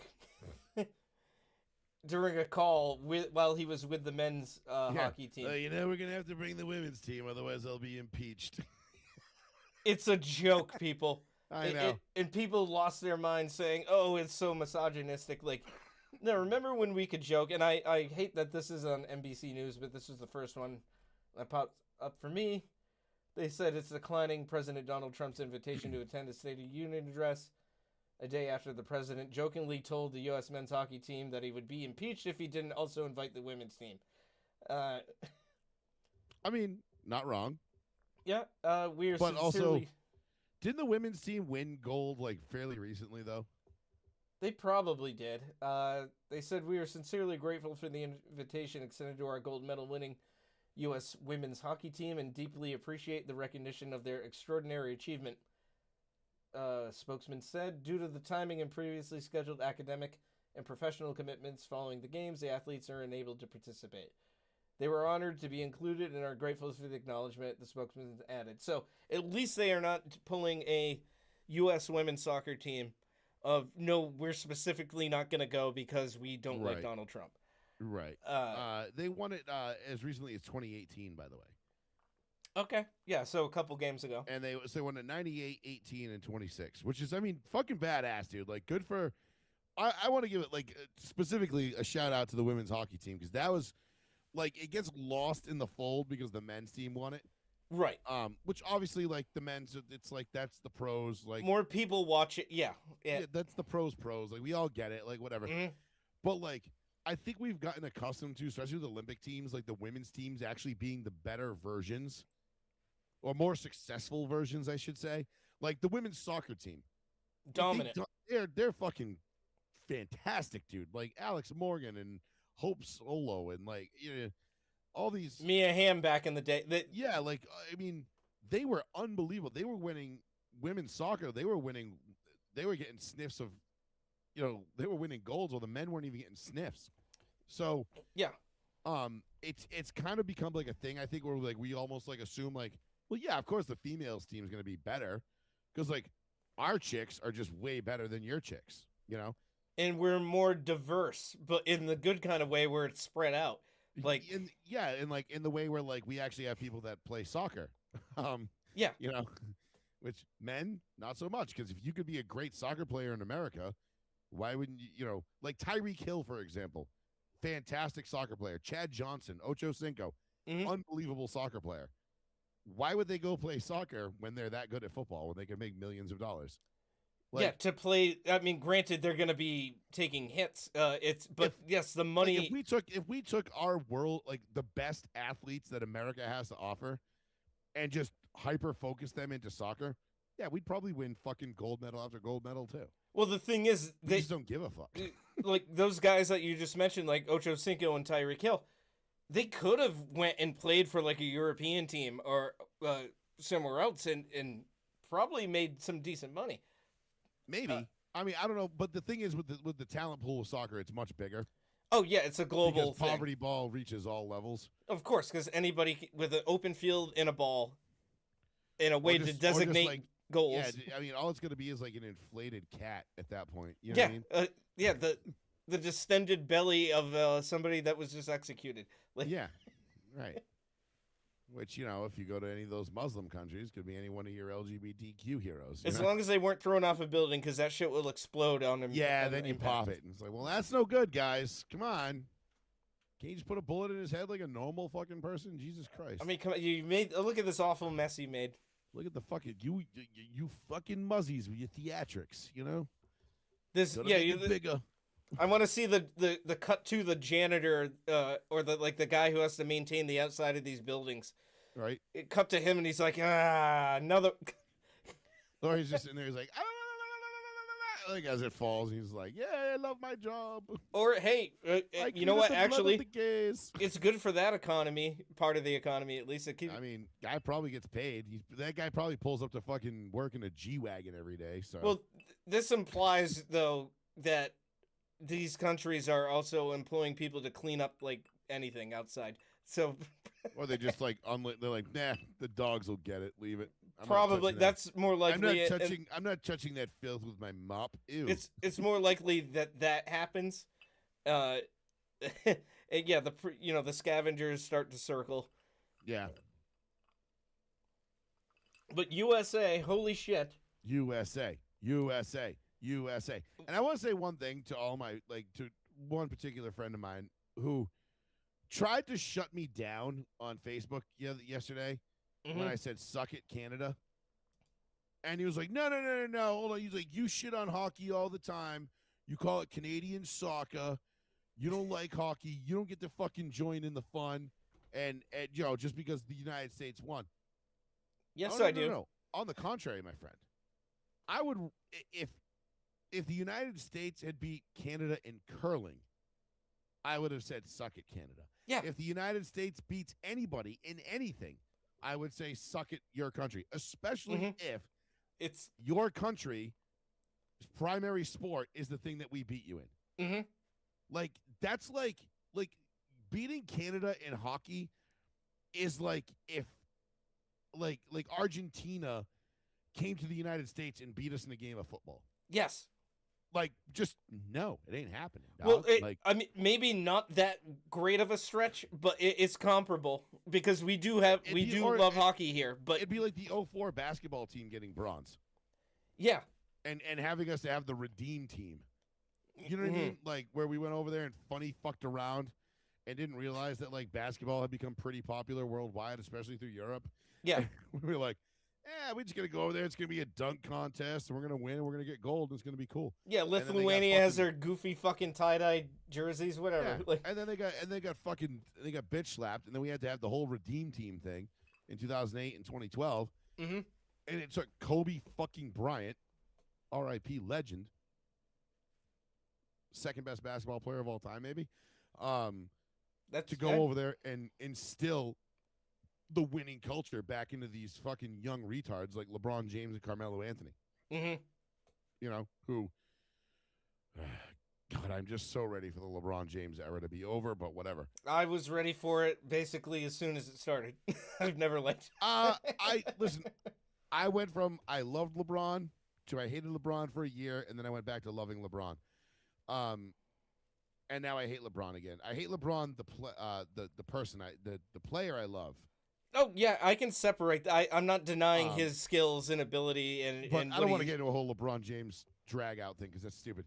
Yeah, that's not what this is about. Olympics. We're talking about the Olympics here, specifically but it's winter. Like, it'd be like it's like it's on par with that. Where like if you go to we're America, we're the best at this particular thing that we do. Right? What's the thing that we do best? Like call it football, right? No one in the world plays football the way that we play football. No. So obviously, if we had if football became an Olympic game, and it'll be flag football will be in the Olympics in 28 in 2 years. We're gonna, I assume, even if we sent like D3 players out there, we're gonna wipe the floor with everybody. I mean, it would be kind of comparable to again we praise our women athletes. But didn't the U.S. women's team lose to like a college men's team or something? Under 15 youth team. Actually. Under 15, so not even college. And it wasn't even college. They were like high schoolers at best. And they got not only beat but like blown out like 8-0. And here's what I want to point out too. I got the medal tally. In the women's defense, though, those kids were like it was a prep school. It wasn't like your average run-of-the-mill high school. Right, yeah. It was like a prep school where, like, you go to that school because you're good at soccer. Sure. So it was, like, pretty high-end high school kids. But at the end of the day, this is the best that the nation has. Hope Solo got 7 goals scored on her by 15-year-old kids. Yeah. Yikes. So I brought up the tallies for, the overall medal counts for the Olympic Games. USA, second place behind Norway. Canada, a predominantly winter sport country, ranked 11th. Nice. Not even just under top 10, Nice. but under Japan. Oh. And We really, got overnight Japan's the missiles only from other one that Japan. is not like predominantly winter. Japan is big into the winter shit though. Oh, Low they key, Japan's got some fucking snow, dude. no, they do. And I remember the Nagano Olympics back in I the day. remember Godzilla freezing to death with Godzuki. Yes, All right, that was in Japan. yeah, Japan's no slouch. But when you think Japan, it's not synonymous with winter-esque No, things. They do have winters in certain regions. Of course, they do. no, They have snow. Japan. You think more like robots and PlayStations, Yeah, and hentai and and tentacle cool, porn. yeah, and cool cars. But I mean, shit. I lost you there, bud. Let's see if we can't get you back. We're good. All right, got you back. Yeah, we're good. Okay. But Australia is only 13. Sorry, you lost 14. me at tentacle porn. Yeah. You're like, I'm out. But Australia was only 3 places behind them at 14. Yeah, it's like Jamaica having a bobsled team. What the fuck? Brazil, 19. Makes no sense.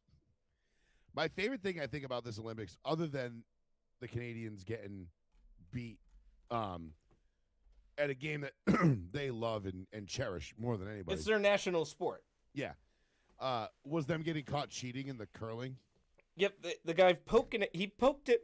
Yeah, and they were like, and then I love how like the Canadians, like they tried to flip it, and they were like, well, why did you have, this was a setup, man, like what the fuck, like why did you have a camera right there? It's like, This camera's ever. Well, What the fuck are you talking about? because the Swedes actually had set up a camera on what the fuck is that line called? The bull line?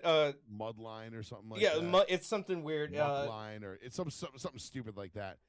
And the Swedes had set up a camera specifically on the line where like I guess that's where you're like you have to let the thing go and you can't touch it anymore. Right, yeah, once you release it there, that's it. Yeah. And they set the camera up right there to catch the Canadians touching it after the line. Yeah. Because they knew that they'd accused them of doing it like 4 or 8 years ago or whatever it was, or like the last 8, 12 years. They'd been accusing them of doing it, but nobody had caught it. So the Swedes set up a camera right there. And then the Canadians tried to play victim, and they're like, you entrapped us. And it's like, no, you idiot. We just knew where to look. And they're like, yeah, but how'd you know to look there? You're cheating then. It's like, you knew to look for us cheating where we were cheating, and that means you were cheating. And we're like, no. Right. No, that's not how this works. Yeah, so You're I'm done. looking it up now. They're so stupid. And they got but they got so butthurt about it. And it's like, bro, like, y'all got caught cheating. Like, just fucking own it. And What- it's what's right there. Yeah, What's your problem? they beat Britain for gold in Olympic curling Saturday in '96 after brushing aside accusations of cheating during the round robin phase at the Milan Cortina Games. Let's see. Erickson had accused Kennedy of an illegal procedure known as double touching stones after releasing them at the hog line. Yeah, I thought it was pig. Hog line. Kennedy responded That's with what my buddy expletives. calls his ex-wife. Yep, I gotta get my kids. I gotta go to the hog line. yeah, and then the next day, the Canadians accused the Swedes of improperly filming Kennedy's delivery, as you just said. Team Sweden denied any inappropriate filming, claiming the video came from the Swedish public broadcaster. Memberlands of Switzerland also accused the Canadians of double touching, and similar accusations reached the women's competition. Parenthetical, the Canadian women defeated the United States in the bronze medal game. And curling is also supposed to be, from what I understand, I only watch it when the Olympics are happening, but a gentleman's obviously. a gentleman's sport where you call out your own fouls. But That's awesome. but You not mean to tell me? You mean to tell me we're gonna be in a competitive thing where I'm gonna call out myself for cheating? Okay. yeah, like you're at a bowling thing and I'm you're not gonna call going to yourself abuse over the that. line. Well, I think that's not on. I think that's when you're playing it like just friendly, like because Canadians and other European countries that have it as a bigger pastime. It is like bowling. You meet up with the boys or the ladies. You drink some beers. You drift some stones out there. You sweep a wave with your funny shoes on. That sort of thing. It looks fun, but on a global scale, when it's the Olympics, these people, no, there's going to be cameras on everything, and it's going to get noticed. So, yeah, game umpires are situated at the end of each high sheet and physically cannot see every delivery infraction, World Curling said. However, when they are made aware of delivery issues, game umpires are positioned to observe the delivery for 3 ends. During this period of observation in the Friday evening game, there were no violations recorded, as stated by them. They added, noting that video replay is not used during games and an umpire's call is final. So, every sport is different when it comes to video replay and this, that, and the other thing. This isn't like football where every scoring play is going to be reviewed Right. by the higher-ups. It seems Canada got away with cheating. Because all of the footage and even just like the still image that I see, you can see the man's finger pushing the stone.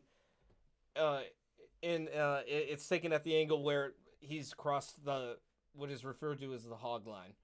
So, again, I don't know every little rule about curling. No, nor do I. All I know is that the hog line was like 1 a.m. at the bar. That's what we used to call it.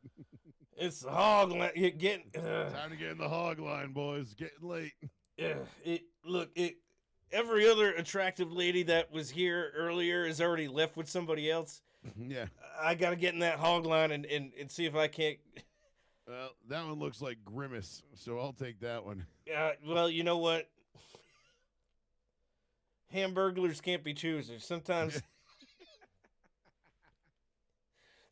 you're gonna steal something that you didn't bargain for, but one of my buddies used to bang a chick on the reg that he called Grimace. So he knew, obviously. Oh, he knew. He wasn't proud of it, but he fucking knew. He was like, she's down. I don't know. It's easy. I don't have to work. Hey, I get it from that standpoint. I appreciate it, and it's funny. It's very funny to me. Funny. I think it's people are losing their minds, Canadians and leftists alone, over the men winning the hockey game. Oh, once the men won the gold in hockey, like, did you see the headline from the Huffington Post?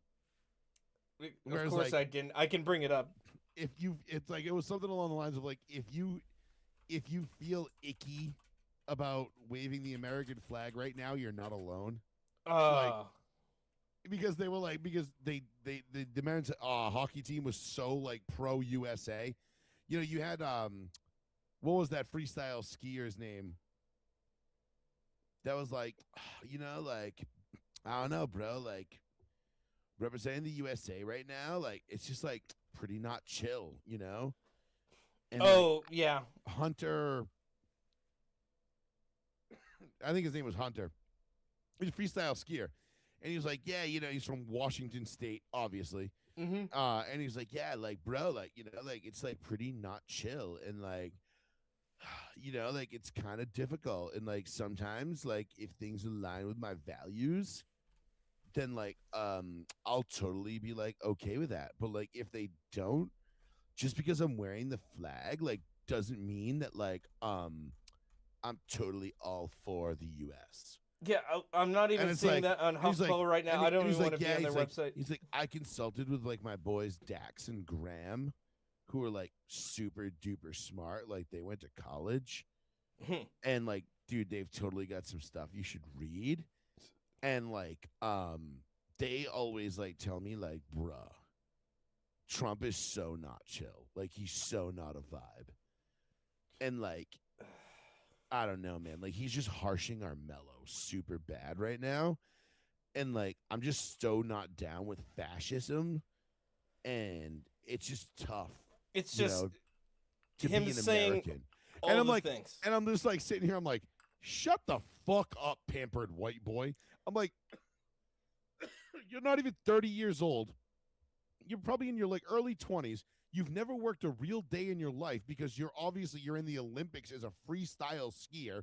So your parents are fucking loaded, and they found out that you could ski at a young age, and they capitalized on it. and you've never done anything but that, and you're dumber than a box of rocks. You've And you're never had here any representing the real country life that you live. experience. Look, you don't have to like where you live or who's leading where you live, or even like it. You're still representing them at the end of the day. And not for nothing, you get paid to represent them. Yeah. So shut the fuck up. Just like what's her name? The skier. She American Chinese skier. Oh, fucking Goo, Eileen Goo. Yeah, The one that got paid like $12 million by the Chinese to go fucking to ski for them. Oh, that was just no, it was 13 for this Olympic. She had previously gotten paid like another 12 or so previously. So, yes, it's about money.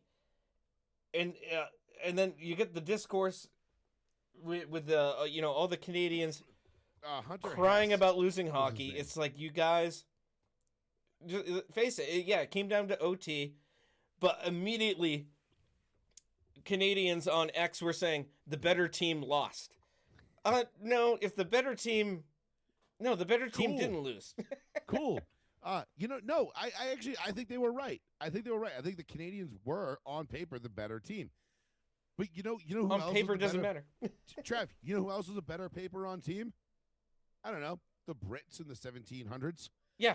They were a better paper on team. How'd They that didn't- fucking work out for them? Get fucked, bitch. Oh, they were like, Get oh, fucked. oh. You want to put a 2% tax on my motherfucking tea? How about you 2% tax my dick? You fucking exactly. lo- They're like, oh, good heavens, you fucking shit toothed fucking losers. these men do not agree to line up single file at Yeah, this and specific be time shot. of this specific day. We just line up and shoot each other. They are taking upon themselves to hide and ambush us. This Who is dares unfair. hide behind a tree while being shot at? Have some honor, man. Oh, it's so uncouth. Well, I just killed 7 of you, and I'm still alive. How's that working out for you, you fucking retards?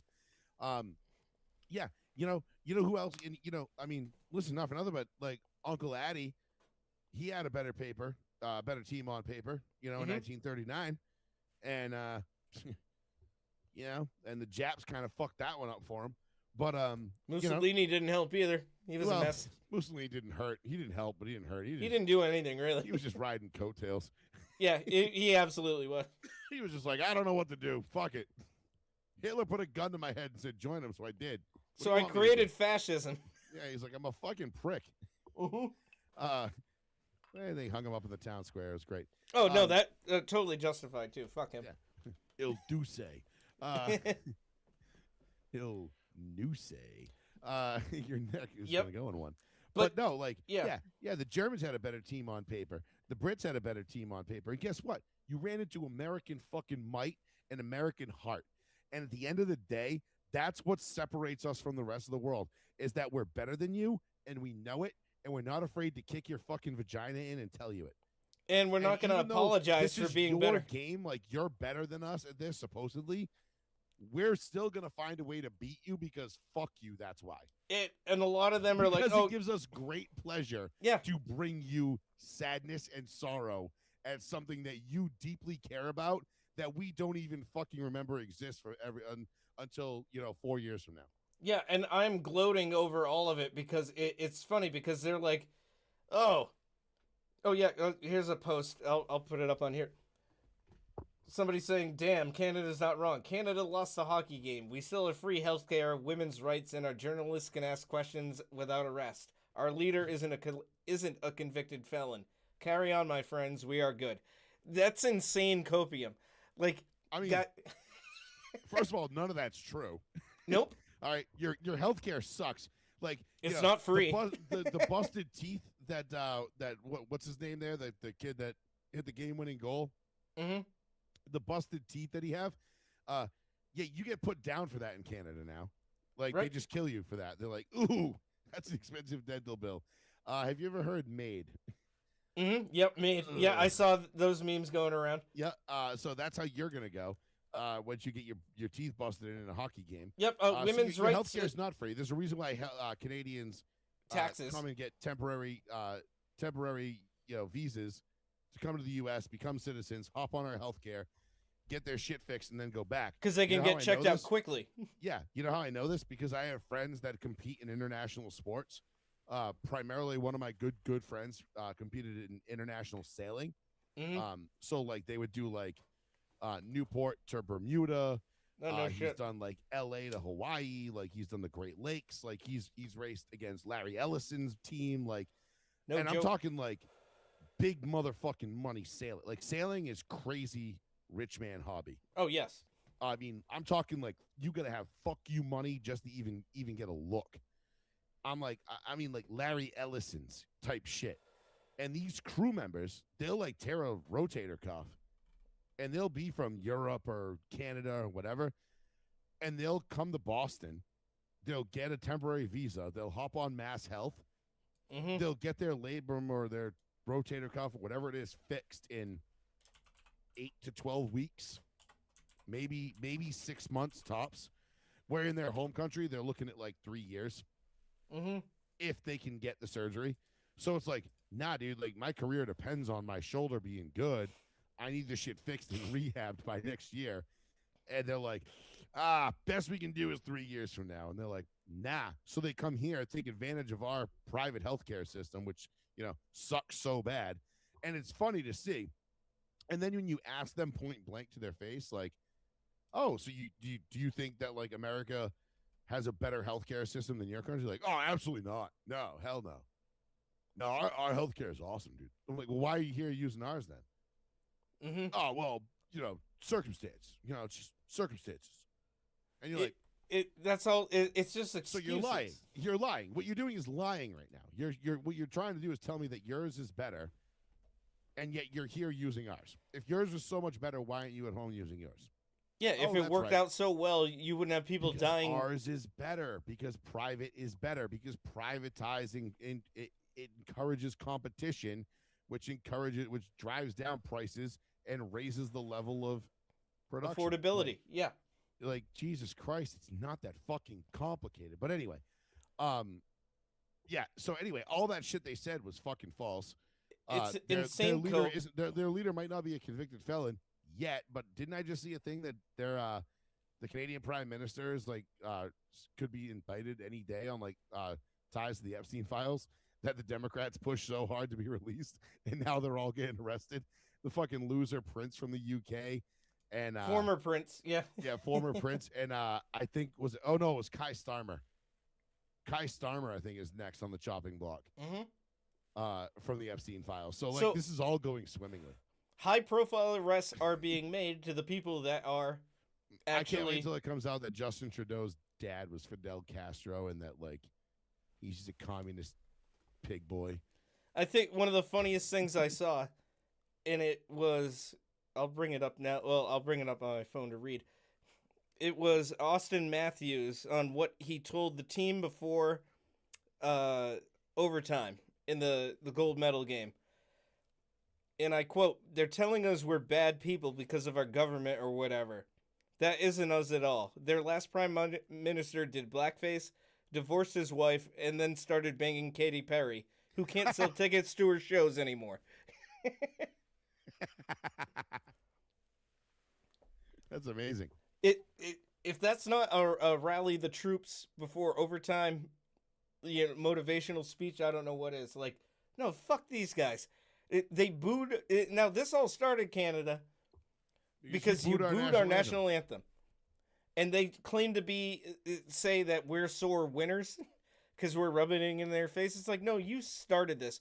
We're going to be petty right now because we can, because we won, and we beat you at your own game. And I love the fact that Austin Matthews plays for Toronto, too. Yeah, well, that's the thing. I mean, Marchand, former Bruin, current Panther. I still love the guy, but Team Canada, because he's Canadian, there's a lot of crossover. I mean, there's a lot of European players that play in the NHL. It's the biggest market for hockey, globally speaking. So it's big in every country where people care about hockey. The fact that and this is the first time the men won gold since the Miracle on Ice. Yeah, it's like pre our lifetimes. Yeah. We've never seen the men's hockey team win gold. Now, I remember the last time the last time I remember the men's team competing for gold was against Canada, and I want to say 2010. Yeah, it was 2010 because I was on a cruise ship, and we were docked in L.A., getting ready to disembark on the cruise ship, and it was a nice sunny day. You know, it was just another day in sunny L.A. You know, we're hanging out on the cruise ship, and the gold medal game was on, and I'm like, oh shit! I'm like, we're on the West Coast, so it started at like a normal time, you know, West Coast wise. So I had a couple Coronas in me, and I'm like, I'm gonna go up to the sports bar, and I'm just gonna go watch because it's I don't know, it's the fucking Olympics, dude. Like, this is crazy. Like, Yep, I mean, this is wild. You're right. It was 2010, won in overtime by Canada. Yes, and so I go to the sports bar, and because it was a cruise out of L.A., there was a billion fucking people from Canada on it because they all come down from British Columbia, from like or Vancouver. Is it BC? Vancouver's part of British Columbia. Yeah, the west. So they all west coast of they all come down from British Columbia, and they get the cruise, and we go. You know, we did the Mexican Riviera. So I go out to the sports bar, dude, and when I say the place is fucking butt to nut, it's butt to nut, but it's all fucking red and white. It's all Canucks. I'm like, so I find this one little pocket in the crowd of people with American jerseys on. I just kind of like go towards them. Yes. I don't like talk to them or anything like that. And it was 1-0, I think. Canada was up, and the U.S. scored to force overtime, and like all 7 of us jumped up and we're like, God! We were yelling, and everybody like turns and looks at us, and we're like, fuck you, you're not even a real country, shut up. And like we're just, and you know me, dude, I'd never watched the fucking, I've watched all of 7 minutes of hockey in my entire life. Actually, that's a lie. I watched all of Game 7 of the 2011 Bruins run. It's the only full game I've ever watched of hockey. I'm not a hockey guy. I don't care. I like hockey. It's not my sport. I get the appeal. It's just not my thing. That's fair. And of course. I respect the shit out of the athletes. I think they're fucking phenomenal. All Some that jazz. Toughest guys out there. Like, dude, they're tough as fucking nails. They make the NBA look like little bitches. And soccer, and they get paid a fraction of the amount. And it's awesome. And I respect the fuck out of hockey players. I just don't care about hockey, the game. It's not my game. It's not my thing. I was never brought up in it. I just don't care. It doesn't do anything for me. I'd literally rather do almost anything else than watch hockey. So, anyhow. That being said, I go to the sports bar. And you know me, I am the shit talker of all shit talkers. Especially when it comes to people I don't know.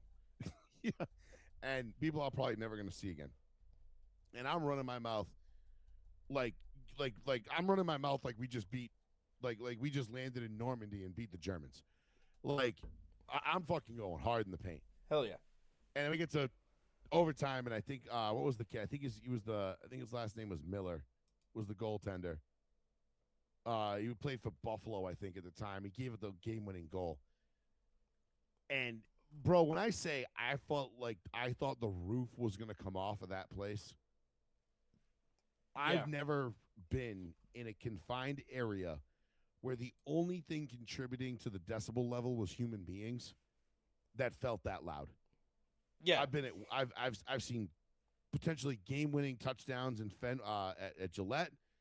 I've seen walk-off home runs at Fenway. I've seen crazy shit happen in sporting events live in places where you would think like it would be the loudest venue you've ever been in. Nope.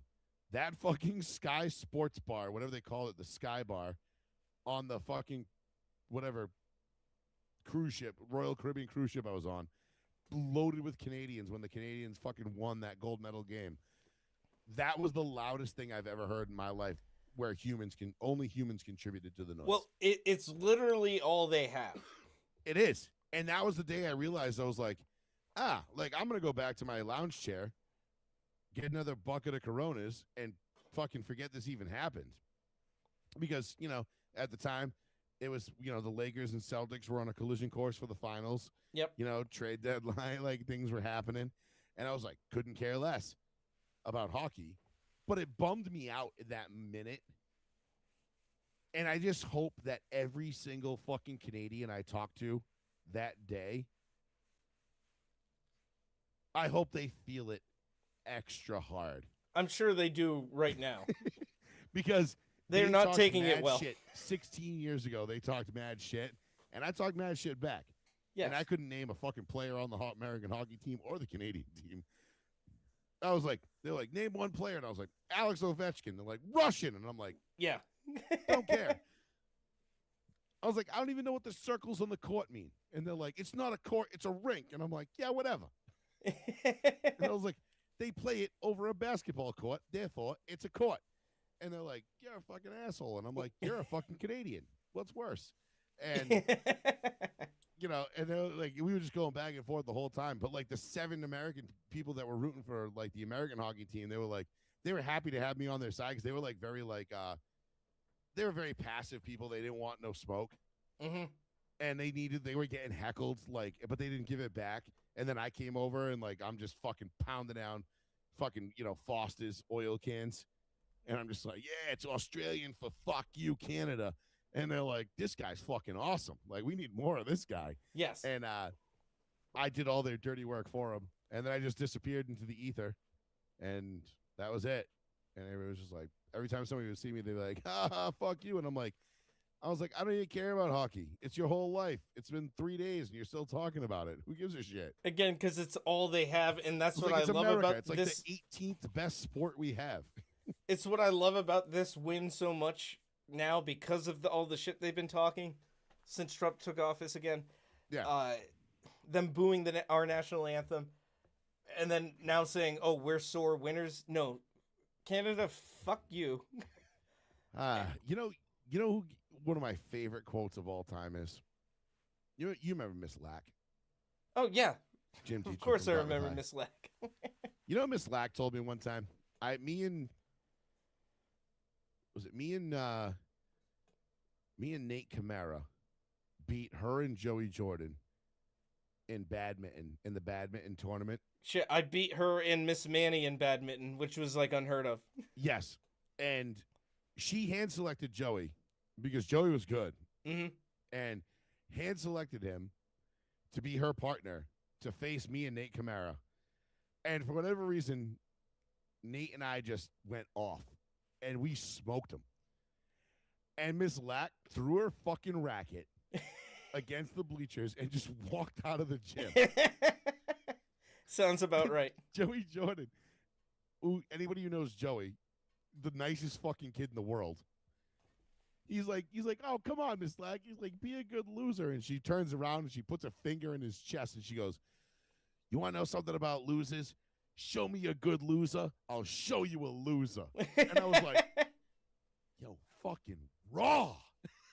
I mean, she's not wrong. Dude, I was like, bet. I was like, I'm never losing gracefully again. And that is And Canada. that let me off the hook. And I said that, and I was like, you know what, dude? I'm like, fuck that. You know when I was most gracious? When I won.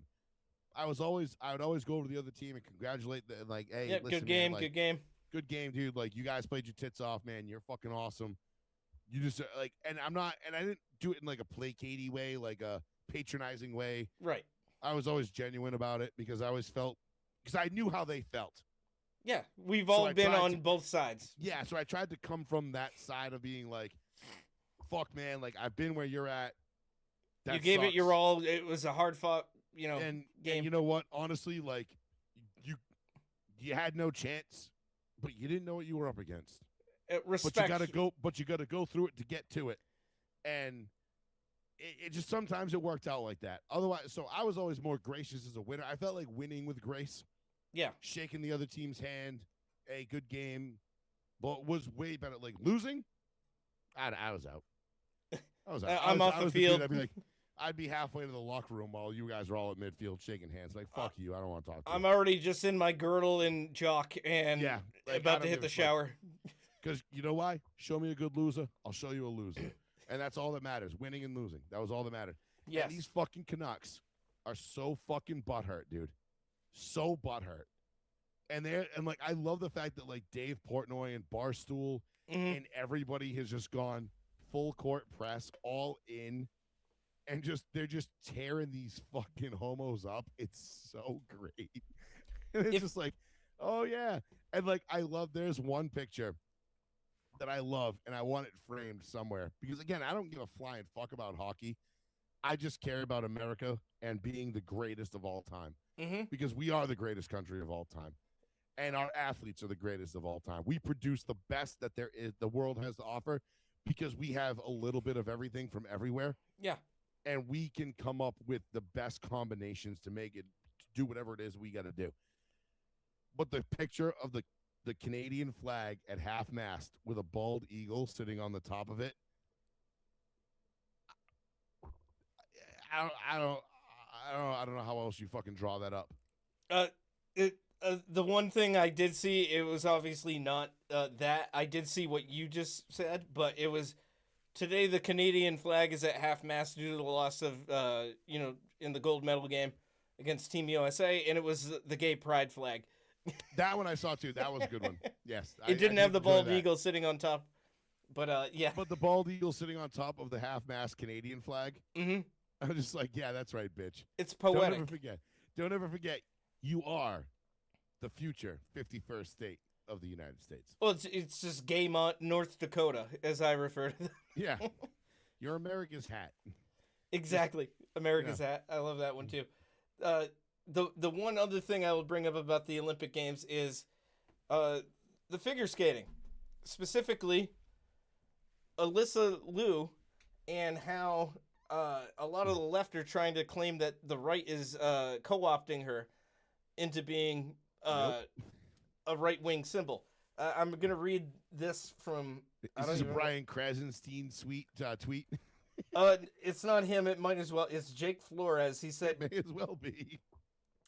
But yeah, Alyssa Liu just became the first woman to win the free skate gold medal for the U.S. since 2002.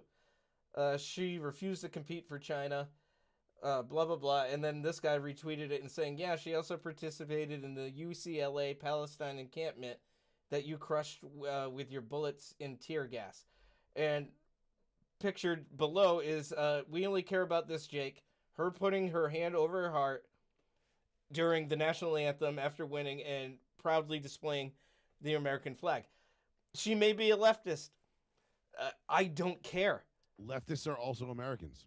She did not make the games about herself or her agenda. Like, and not for nothing either, but I think she denounced a lot of that stuff, and she said, I did a lot of that when I was young. I do I've believe grown she up said now. something like along those Something lines. to that effect. But there's also another Team USA figure skater who fell during competition, and she got dogpiled on by conservatives because she went out there with a trans flag during like opening ceremonies or during one of the things, and it's like,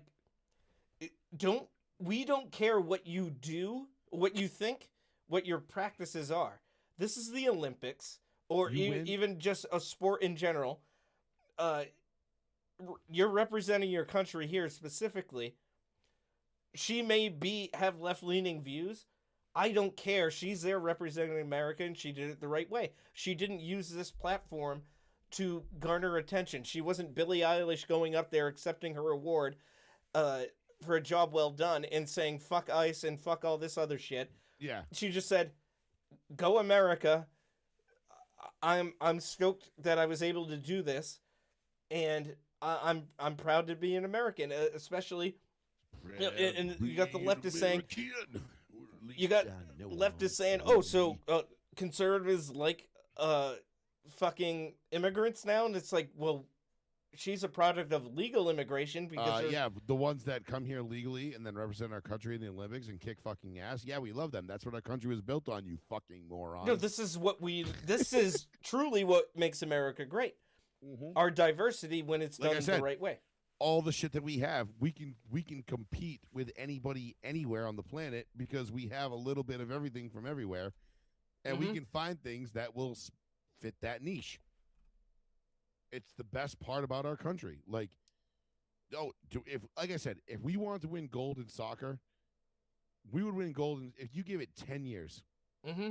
and the United States was like, we're gonna win the gold medal in soccer in the Olympics, and we're gonna pay top dollar for people to do it. Dog, we'd be gold medal. We'd be gold medaling in 8 years. Mm-hmm. It's that simple. We just don't give a fuck. It So, doesn't it truly it doesn't matter to us. Like, if we want to win something, we're gonna win it. That's what we've done our entire existence. I've seen the comparisons drawn to the women's soccer team. It's like, oh well, you guys booed them. It's like because a lot of them took a knee during the national anthem. Megan Rapinoe in particular completely denounced the country after the fact, and I think fucked off and moved somewhere else. Yeah, I think one of my favorite tweets that I saw was like, "In a world of Megan Rapinoe's, be a Jack Hughes."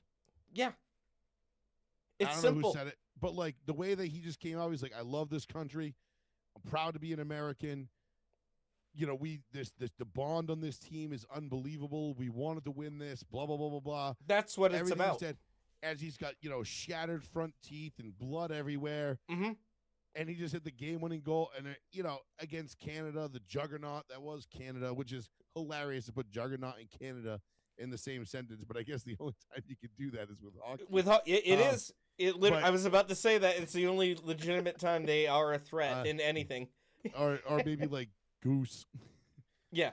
gooses. But Although I love all the AI generated memes of like the American bald eagle just destroying a goose like on it's like on the shoving ice. the goose's face in the toilet. Like, Yeah. Give it a swirly.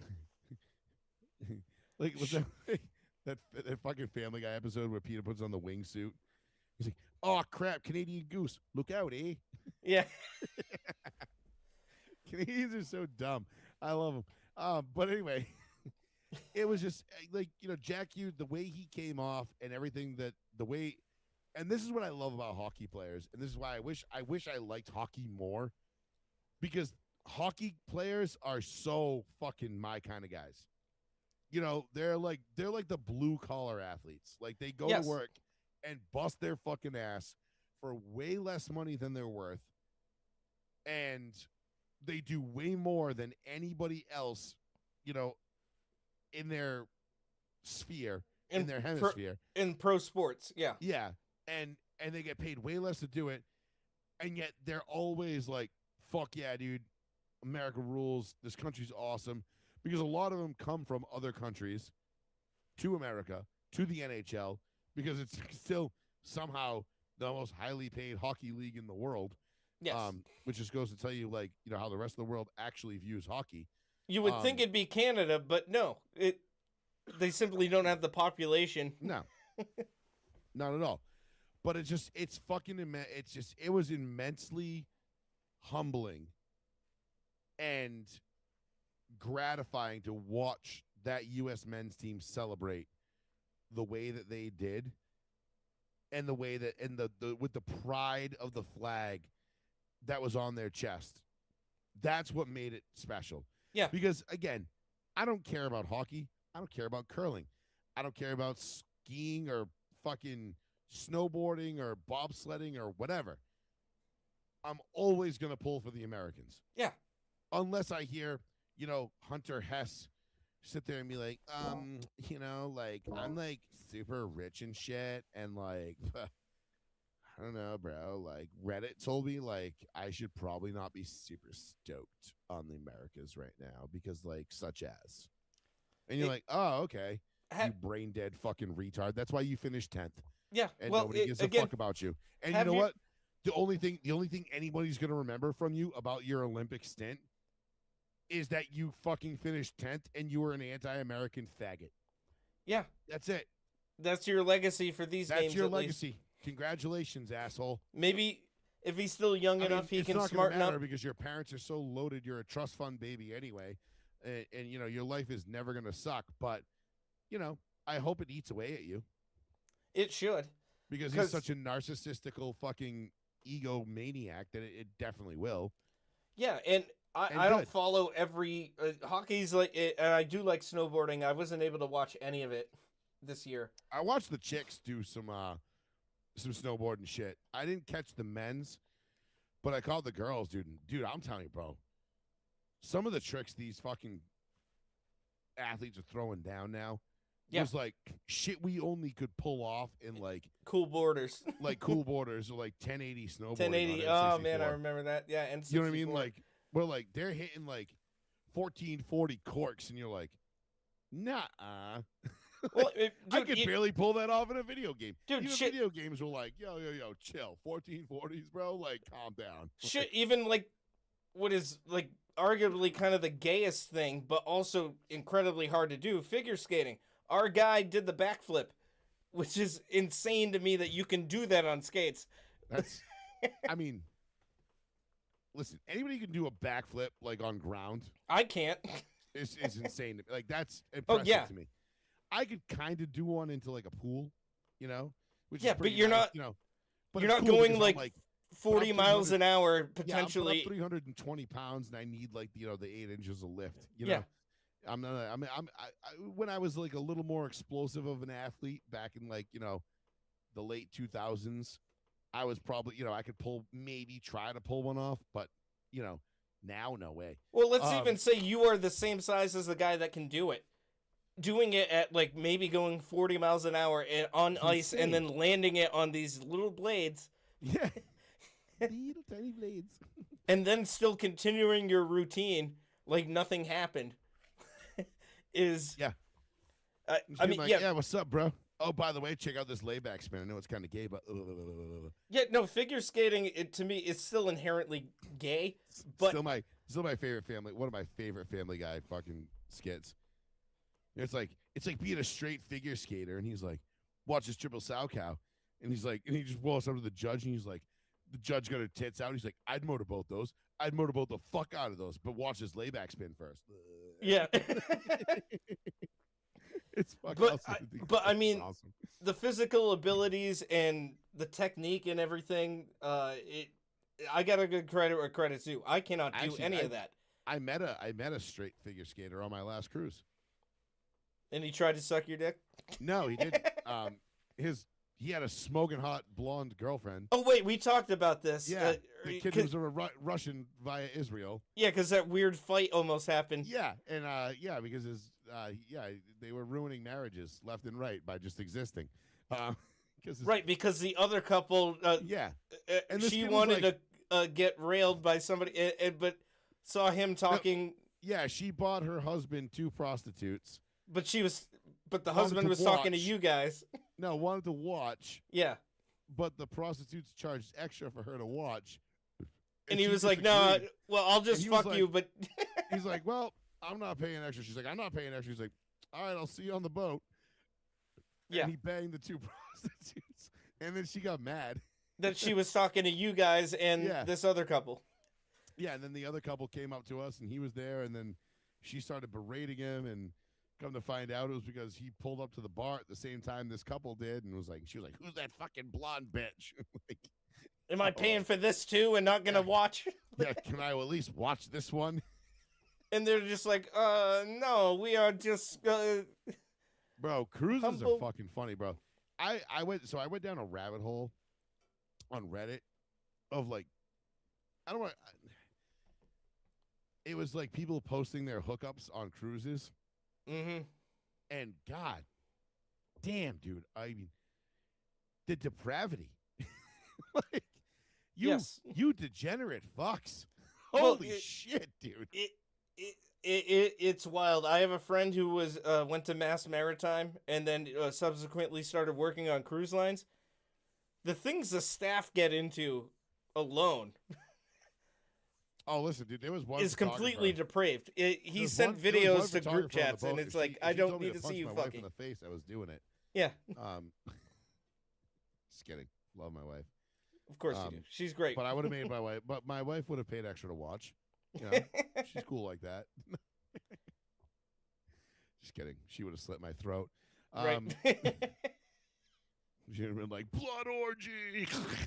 Definitely would have needed help getting rid of your body, though. She's not doing it on her own. Her and the photographer that could toss me off the side. Yeah, that's what I mean. At least one other person. Eat shark food.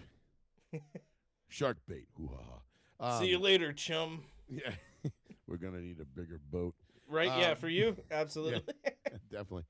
But no, it was funny. But yeah, no, dude, there's some holy shit. There is some degenerate ass shit going down on cruise lines. Let me tell you. Yes.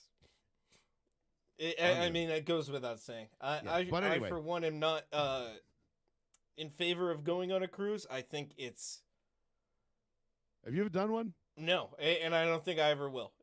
Maybe, but it wouldn't be on one of these mega Carnival or Royal Caribbeans.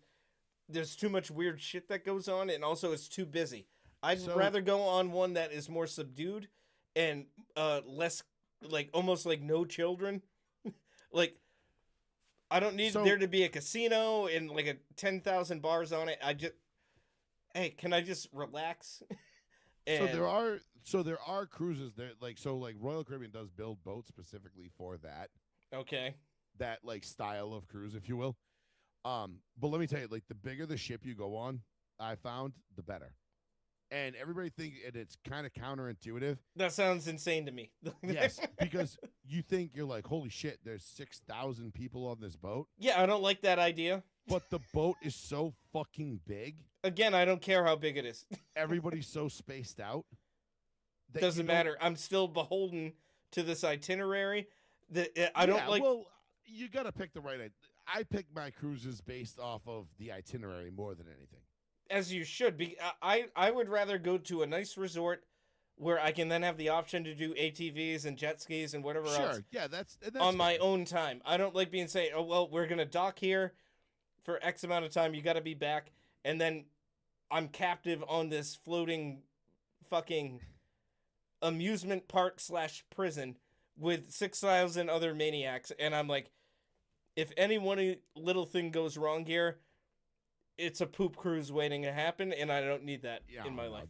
That was such a far and few between. There's a reason I know it's statistically not. That's why there's a reason likely to happen, but I'd rather not deal with it. The only one that ever happened. I'd rather be in a plane going down than that, because at least the plane going down, it's like, all right, this will be over quick. I think I'm up to double-digit cruises now, and I can honestly say it's probably me and my wife's favorite way to travel. Hey, you know what? If you guys enjoy it, that's fine. But I don't think it's for me. It's a lot about who you go with, of course, where you go, and choosing the right boat that's for you. Because there's like smaller class ships that are like super high end, but there's like 120 people on them. Sure. And it's like 5-star dining, but like you got to get like dressed up, like shirt and tie, like. I mean, I can do that. I don't mind. I'd rather do that than have to deal with a bunch of screaming kids. I mean, trust me, dude. There's an ass for every seat. I'm just saying, like, cruises are fucking dope. Like, you go on a Carnival, I'm all set. That's like the Walmart of the seas. Right. Like, it's just that ain't my vibe. It's I don't want to quake the pool. I don't want to be at the pool and all of a sudden like Sheck West, Mo Bamba comes on. And it's time for everybody to get ignorant. I'm all set with that. I like Royal Caribbean or Celebrity are my two favorites that I've done. Celebrity is like it's like the Acura to the Honda, if you will. Yeah, the higher end Honda or the Lexus to the Toyota. Yeah. Yeah. So like the Toyota's nice. You can get a fucking high end Camry. Yeah. And that shit's pretty dope. It's reliable. It's not luxury, but it's high end. Yeah. Or you jump in the Lexus and you're like, all right. Damn. Okay, a little bit. We got heated steering wheels and massage front seats in this bitch, and that's kind of Celebrity. So my wife and I we've done it on a bunch of different class ships and a bunch of different places. Itinerary and who you do it with is everything, because yes, you are on the boat, but like you will go, like you will see somebody the first day, right? You get on the ship. And I'll just say this, like say like you'll see a super attractive female. First day, day one, and you're like, holy shit, that chick's fucking fine as fuck. And you'll notice, and like if you're like me, you're a people watcher, and I watch all people. Oh yeah, and I'm constantly looking around, and I watch people, and I love people watching, and like you'll see somebody who stands out to you in one way, shape, or another, and then you won't see that person again for the rest of the week. You'll see him day one, and you won't see him for the next 7 days. No rhyme or reason to it. Your paths won't cross. Yeah, it's just the way it worked out. It's just the way it goes. You know what I mean? So, like, you'll see the same people who are.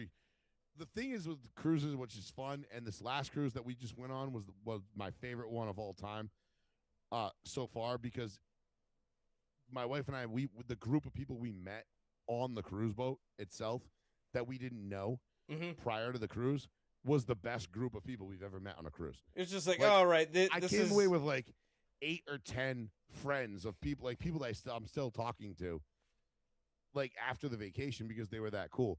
Because they would go to the same. You all go to the same place every day, because you all like the same things. You know, if like you like more subdued, quiet, chill, there's a certain place for that. Yes. So you run into people that kind of do the same, frequent the same things. Yeah. Yeah, and it just works out. And then you go to the casino, you hang out, whatever. It's fun. It's fun. It's like a carnival game, but you win some money, whatever. But it is a good time. And you get off the ship, you go to the spots, and honestly, I've stayed in a lot of the spots that we go to now for itinerary, and I'd rather just be there for the day.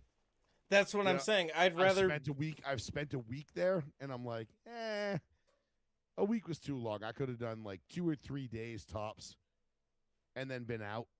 You know what I mean? But that's just me. That's fine. I'm not completely opposed to it, because my girlfriend likes to go on them, or at least wants to go on them, and I'm like, here's why. I would say at least don't want to do it. At the very least, Trav, give it a shot and run it by your boy. I'll tell you, like I said, I've done double digits. My wife's got over a dozen and a half under her belt, and we do it all the time. Like, we do at least one a year. Like, we already got one booked for next year. I mean, good for you. I'm open to it. So I can on paper, I can at least point you in like a direction. Be like, what are you looking for? Well, we already have Carnival as the no-go. Yeah, no, don't do Carnival. And we might axe Royal Caribbean depending on the location. But I honestly, I think I'd be better off. I'd just be happy going to an all-inclusive resort somewhere nice where I have the option to do some fun stuff. Because I don't like to feel like I'm being rushed and corralled into going somewhere else. I want... Oh, you tell me when dinner's being served, that's fine. But don't tell me I gotta be somewhere else at another time and it's incumbent on the travel. And I lost you, buddy. See if we can't get you back. Yeah, I'm not opposed to this at all. It's really going to come down to where it is and how strict the itinerary is.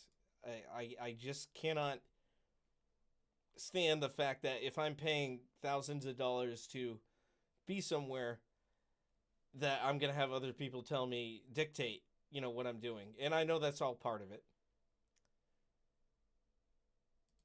But at the same time, I don't like that idea. To me, that's not a vacation.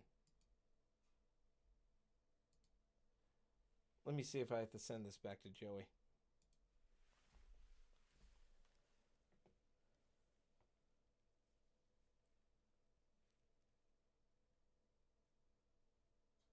Yeah, it looks like it.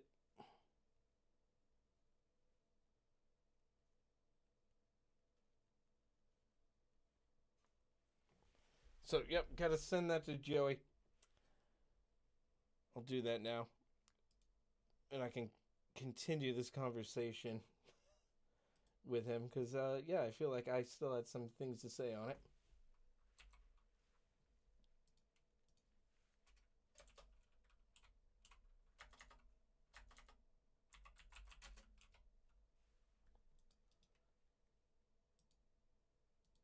Alright, that's sent to him. We'll see when he gets it.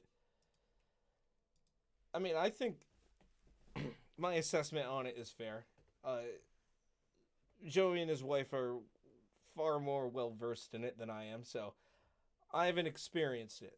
I'm only basing this on things that I've heard from people I follow on YouTube, and also friends that I have that have also been on cruises that have less than desirable experiences while on them. Again, I cannot attest to this personally. To me, I just don't feel like that would be my idea of having fun. for the money I'm spending and the time that goes into it. Not to say I wouldn't enjoy it. It all depends on, I guess where it would be and what have you. So Joey is now back. Okay. Gotcha. There we go. So as I was saying, to fill in the time until you came back, I had to take a piss, and I just pissed out the window behind me. Ah. He's back right now, and I'm just like on my ass cheeks in the breeze, pissing out the window, like, "Hey guys, sorry, be right with you." Right in the snow, directly there. So I did have to lay my dick on the snow. Oh, it's on the sill. Oh yeah, it's on the sill. It's everywhere. Yeah, it really is. But as I was saying, while you were absent, if I'm gonna spend the money, I'd rather have the options to be free to do what I want. And I'm not saying a cruise isn't fun, or I wouldn't enjoy it. It just would have to depend on where I'm at. And you want on a cruise than you think. I will say that that is a very common misconception that I think people have about cruises, is they think that they're trapped. But again, like, the boats are so big. Well, again, I don't want a huge one. I don't want it. Doesn't have to be massive. It's mostly because I don't want another 4,000 people there with me. I'll tell you, the bigger the boat, the less you notice the people. The smaller the ship, the more you notice. It's counterintuitive, but it's through my experience. That's what I've noticed. I will take you on your word on that because I can't personally attest to it because I've never been on one of them. So every time we've been on a smaller boat, like if we want to go get a lounge chair in the area of on the pool deck that we like, which is they call the solarium, which is the adults only quiet section, where there's basically it's a smallish pool. It's not like a lapping pool. It's pool to hang out in. That sounds fine to me. There's no goddamn kids around? No kids. It's a kid-free zone. And that Royal designates, and they enforce it too, with authority, which is kind of cool. And if you get a bunch of ratchets that try to bring a Bluetooth speaker in there and I start getting ignorant, they shut that shit right the fuck down. They're like, no.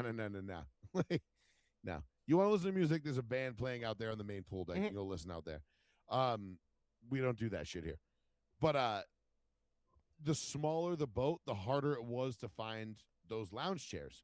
Well, yes, now I get the boat's so big, we go to the lounge area that we like, and we're like, do we want to sit in the 6-person cabana and lay down and stretch out and sleep, or do we want to just take up 2 chairs and leave that for people who might need it? Right. You have that option. And then the people are walking around, they're feeding you drinks. There's bars everywhere. It's dope. I would say at least give it a shot. I can't knock it until I try it. It's just I do get all your trepidation about it though. All that is understandable, because it's rooted in a lot of truth. But the problem is you remember, when people talk about something, people are 10 times more likely to talk about their negative experiences than they are their positive. So remember, every time you hear about somebody talk about a cruise, 99% of the time you're getting their negative. Yeah, and I'm not one to complain about much. I honestly, can't dude, tell you and your girl come on a cruise with me and Lauren, we're gonna have a fucking blast, bro. I mean, I'd be open to the idea. It's just chilling in a pool and drinking all day. At the very least, the 4 of us should get together sometime and have grab a bite or something. I'd be down for that. Some bites and drinks, and just some good old fashioned fucking hanging out and doing fun things. Yeah, she watches the show every week. She's a fan of yours, and I told her about your wife, and she's like, "Oh, she sounds great." I'm like, "Yeah, because she is. They're a great couple." I'll be 21 years in October. I've kept her around that long. Oh, so. God bless you. You synced your hooks in her for sure. Yeah, I did. Found the one I wanted, and I was like, "You ain't going nowhere, bitch." And she was like, "Okay." I pulled the gotcha bitch without getting her pregnant. Right? That's some next level shit right there. It is. It really is. That's like 6D chess. Yeah. Call me Uncle Donnie. It's not even chess at this point. It's some game that's yet to be defined. Oh no, I'm playing fucking what's that other stupid board game? Oh my god. Snakes and ladders. Candyland. Snakes and barrels. Yep. Mousetrap. No, snakes and barrels was that was Murderface's side band. Yes, that's right. Yeah, that's Metalocalypse. Yeah. Oh, Settlers of Catan. That's what it was. I'm playing. Oh 7D yes. Settlers of Catan. I'm playing fucking 60 Parcheesi here, bitch. Yo, fucking hey, bro, Parcheesi, kid. What you know about that? I feel like I feel like Warak should do a Parcheesi gag. Oh god, that was. I fucking love them, dude. They're so fucking funny. It's funny, but they laid into their whole shtick so hard. they know just it's works. bad. Yeah. Well, like I think they tried to be serious at first, and then they realized they got clowned so hard. They were like, you know what? Let's just go the other way with this, and they did. And now I'm like, I want to meet him. Well, the I'm thing a huge is, fan. I think it's Billy come full Palazzo circle for got them though. Boz, kid. I think it came full circle for them though, because yes, they tried to be serious and it backfired. It was like the first Birdemic movie. It was like, oh, Yeah. this is terrible, but people love it because it is so bad. And It's then so they terrible. became aware of it and they were like, oh, well, let's try and replicate that further. And it's just Sharknado all over again. the Birdemic sequels. It's like, oh, we're gonna try to make it bad and cheesy. It's like, no, it doesn't work now. Like, Nah. Yeah, no, but Warak keeps delivering. oh, they kind of. One of my friends was in one of their videos a few years ago, and then he was like, "Oh, here's me," and I posted the meme of somebody holding the microphone to a trash can and saying, "Anything else?" And he laughed. He was like, "Yeah." Yeah. God damn it!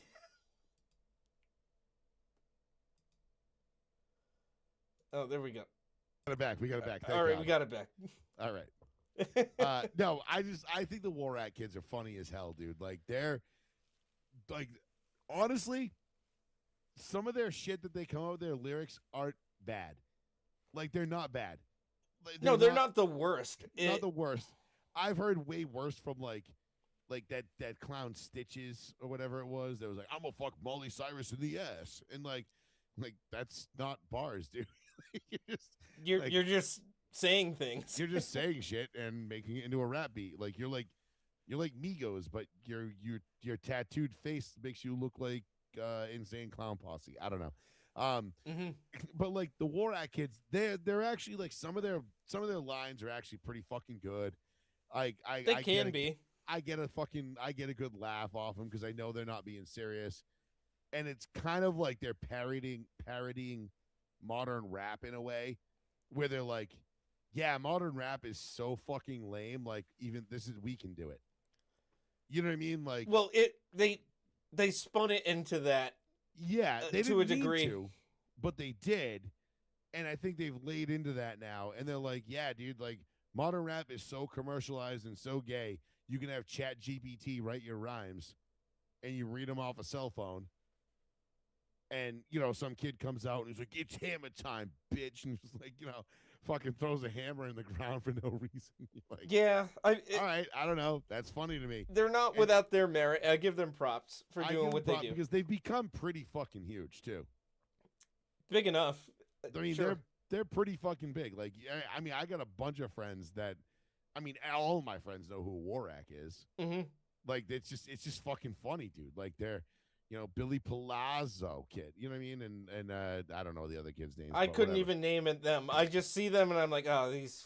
I only know Billy Palazzo because I followed him like 10 years ago when they first came out. And I was like, Yeah. These kids are mad funny. And I was like, I don't think they were being funny at that time, but I thought they were.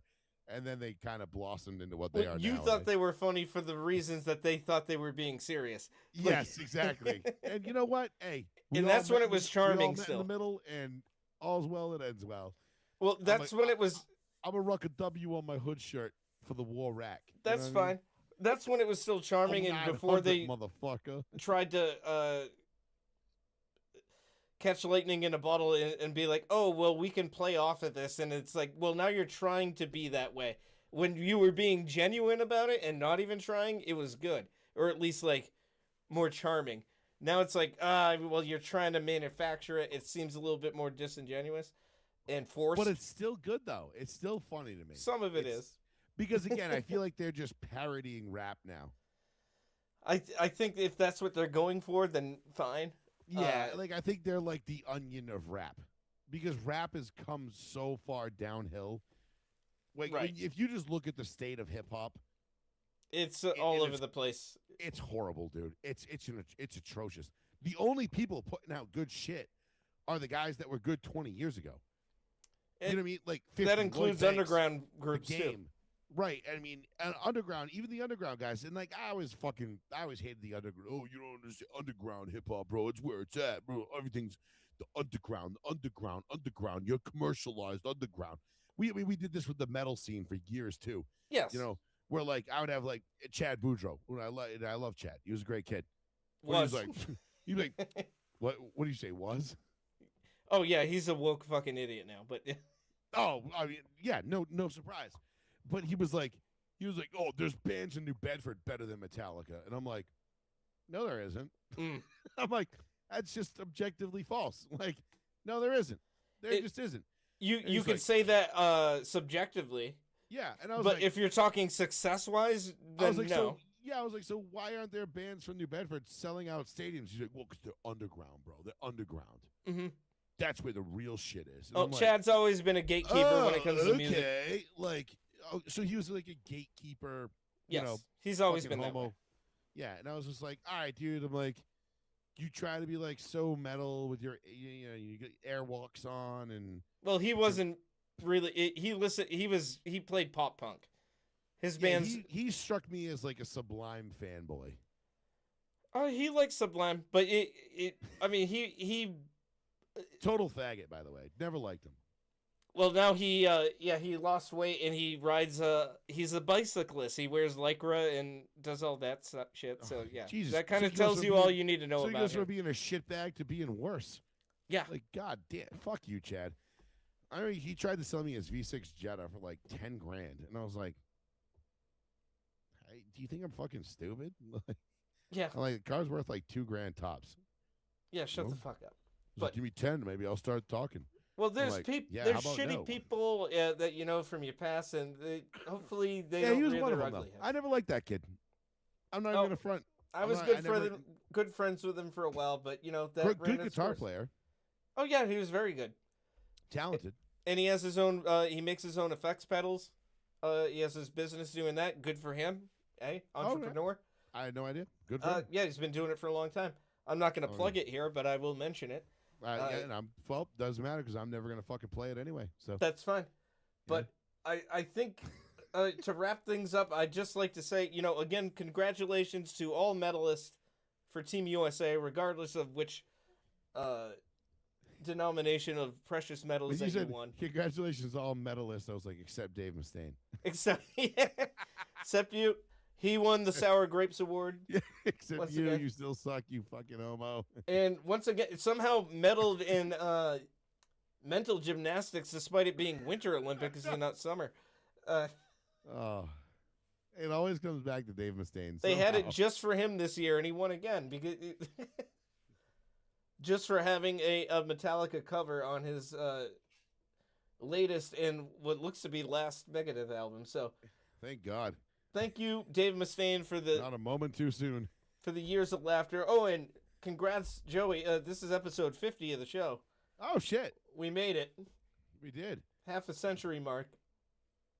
Nice, nice. Not a good. giant milestone, but a milestone nonetheless. It's just a testament to us getting to this when we can. Joey, Oh yeah, I mean off and on for almost. Well, we got 2 more to make a year's worth of episodes. it'll be this fall that it'll be a year, 2 years. 2 years, but since we started. 52 episodes will be. Yes, if we're counting it that way, yes, of course. Yeah, I think 52 is bigger than 50. All right. Well, hey, Because again, things happen. We can't be here every single Monday. Sometimes, like schedules conflict, shit happens, whatever. Like last week, I was sick as a fucking dog, dude. I was puking out of my ass and my tits. Jesus. Yeah, I lost. Like I said, I think I told you in the text. I lost 13 fucking pounds last Sunday Yeah, in one day. in one day. Granted, not water weight, but still, that's Not nothing. healthy. No, that's. I was like, hey, do some whiskey about it, but also, you know, like Pedialyte or like. Oh, dude, I chugged about 14 Gatorades, and that was the worst thing because I had to go back to work Tuesday.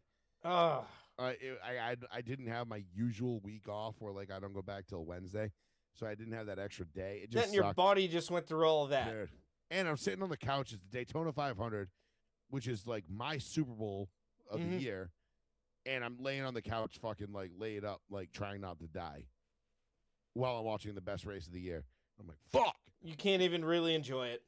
I did, but yeah, I Not to the same level that you normally would. I mean, my wife's downstairs, fucking drinking vodka, watching it at the bar, reading her book without me, and I'm like, well, this sucks. Like, she's like, I'm having fun. You're a fag, and I'm like, I was like, this is what I get for eating week-old chicken tenders. Oh Jesus, it was that. Yeah. My fat kid instincts took over on The Saturday hubris. night, and I paid for it on Sunday. and You're like, oh, Monday. these are probably fine. Yeah. Like, whatever, dude. It's cooked chicken. How bad can it get? Yeah. Well, you're about to find out, fat ass. It was at that moment he realized he fucked up. Fucked up. So yeah. Anyway, leftovers will be they'll be going quick out of my fridge from here on out. Yeah, consume 'Cause, them or like, again, take care. it's crazy because like I'm not poor, so I don't Right. need to like hold on to chicken tenders. No, for you were just 2 like, well, days. this is already here. I don't have to really do much to. I threw them in the have air it ready. fryer. I heated them up. Exactly. Thought they were good. You know, probably made them worse by heating them up, but whatever. Hey, And the worst part is there was like 50 other things I could have eaten, but I chose that. you're like, Like, I'll go with this. Yes. You sound good. But Anyway. another one in the books, my friend, and Hell yeah, dude. in 2 weeks we'll be at 52, which is Yeah, we'll definitely be here for next week for 51. I'm in already. I can pretty much guarantee next Monday I'll be here. So same. nothing on my schedule, so I'm ready, rocked, cocked, and ready to go. Lock, cocked, and ready to rock, as we Yeah, whatever. always will be when we're both able to film, of course. But Hop, drop, hop, and pop, or whatever they used to say in Vietnam. yeah, Watch out for Charlie in the trees. Man in the black pajamas, dude. Yeah. Worthy fucking adversary. Love the smell of napalm in the morning. Goddamn right. Yes, once again, rest in peace, Robert Duvall. Harry Hogg, Carried, he greatest swung hard. crew chief of all time. Goddamn right. And Fucking congrats. bums me out. He will not be making a cameo in Days of Thunder 2. And that No, sucks. unfortunately not. Hopefully could the AI mellow him, yellow card does, but We need to bring it back. bring it back. Bring it back. And once again, congratulations to all medalists for Team USA. No other country, though. Fuck you. Fuck yeah, bro. Team USA, baby. I can't wait for the State of the Union tomorrow night. No row one, seat one tomorrow night because of the logistical issues with the snow. Fair enough. I might do a live stream after the address Sure. on iRacing, do a little IndyCar at Michigan. But other than that, we will be back. We won't be back till next week. So Indeed, and rest assured, you and I will be talking about the State of Union next week here on the fucking A, we Adult. will. Goddamn right. And so, with that being said, folks, thank you for watching. Thank you, Appreciate it. Joey, for being here as always. Always, brother. Look forward to this every single week. It is one of the, the simple pleasures I have in this life. It's one of the highlights, baby. It's absolutely a highlight. It's a highlight reel every week, as far as I'm concerned. As long as we get one swing in at Dave Mustaine, it's always a good show. And you know what? It doesn't happen every time, but when it does, we make it fucking matter. Super sweet. We make it Chef's like kiss. Poppy hitting that game-winning walk-off where Torrey Hunter just bodies himself into the bullpen. Yep. In the stadium, yeah! The one cop. Yes. Eat shit, Torrey. I hope you broke your neck, fucking loser. Be hilarious. Go make up some racist bullshit elsewhere. Mm-hmm. Absolutely right. So, Oh, man. until next time, folks, it's been a pleasure. Appreciate y'all. We'll see you next week.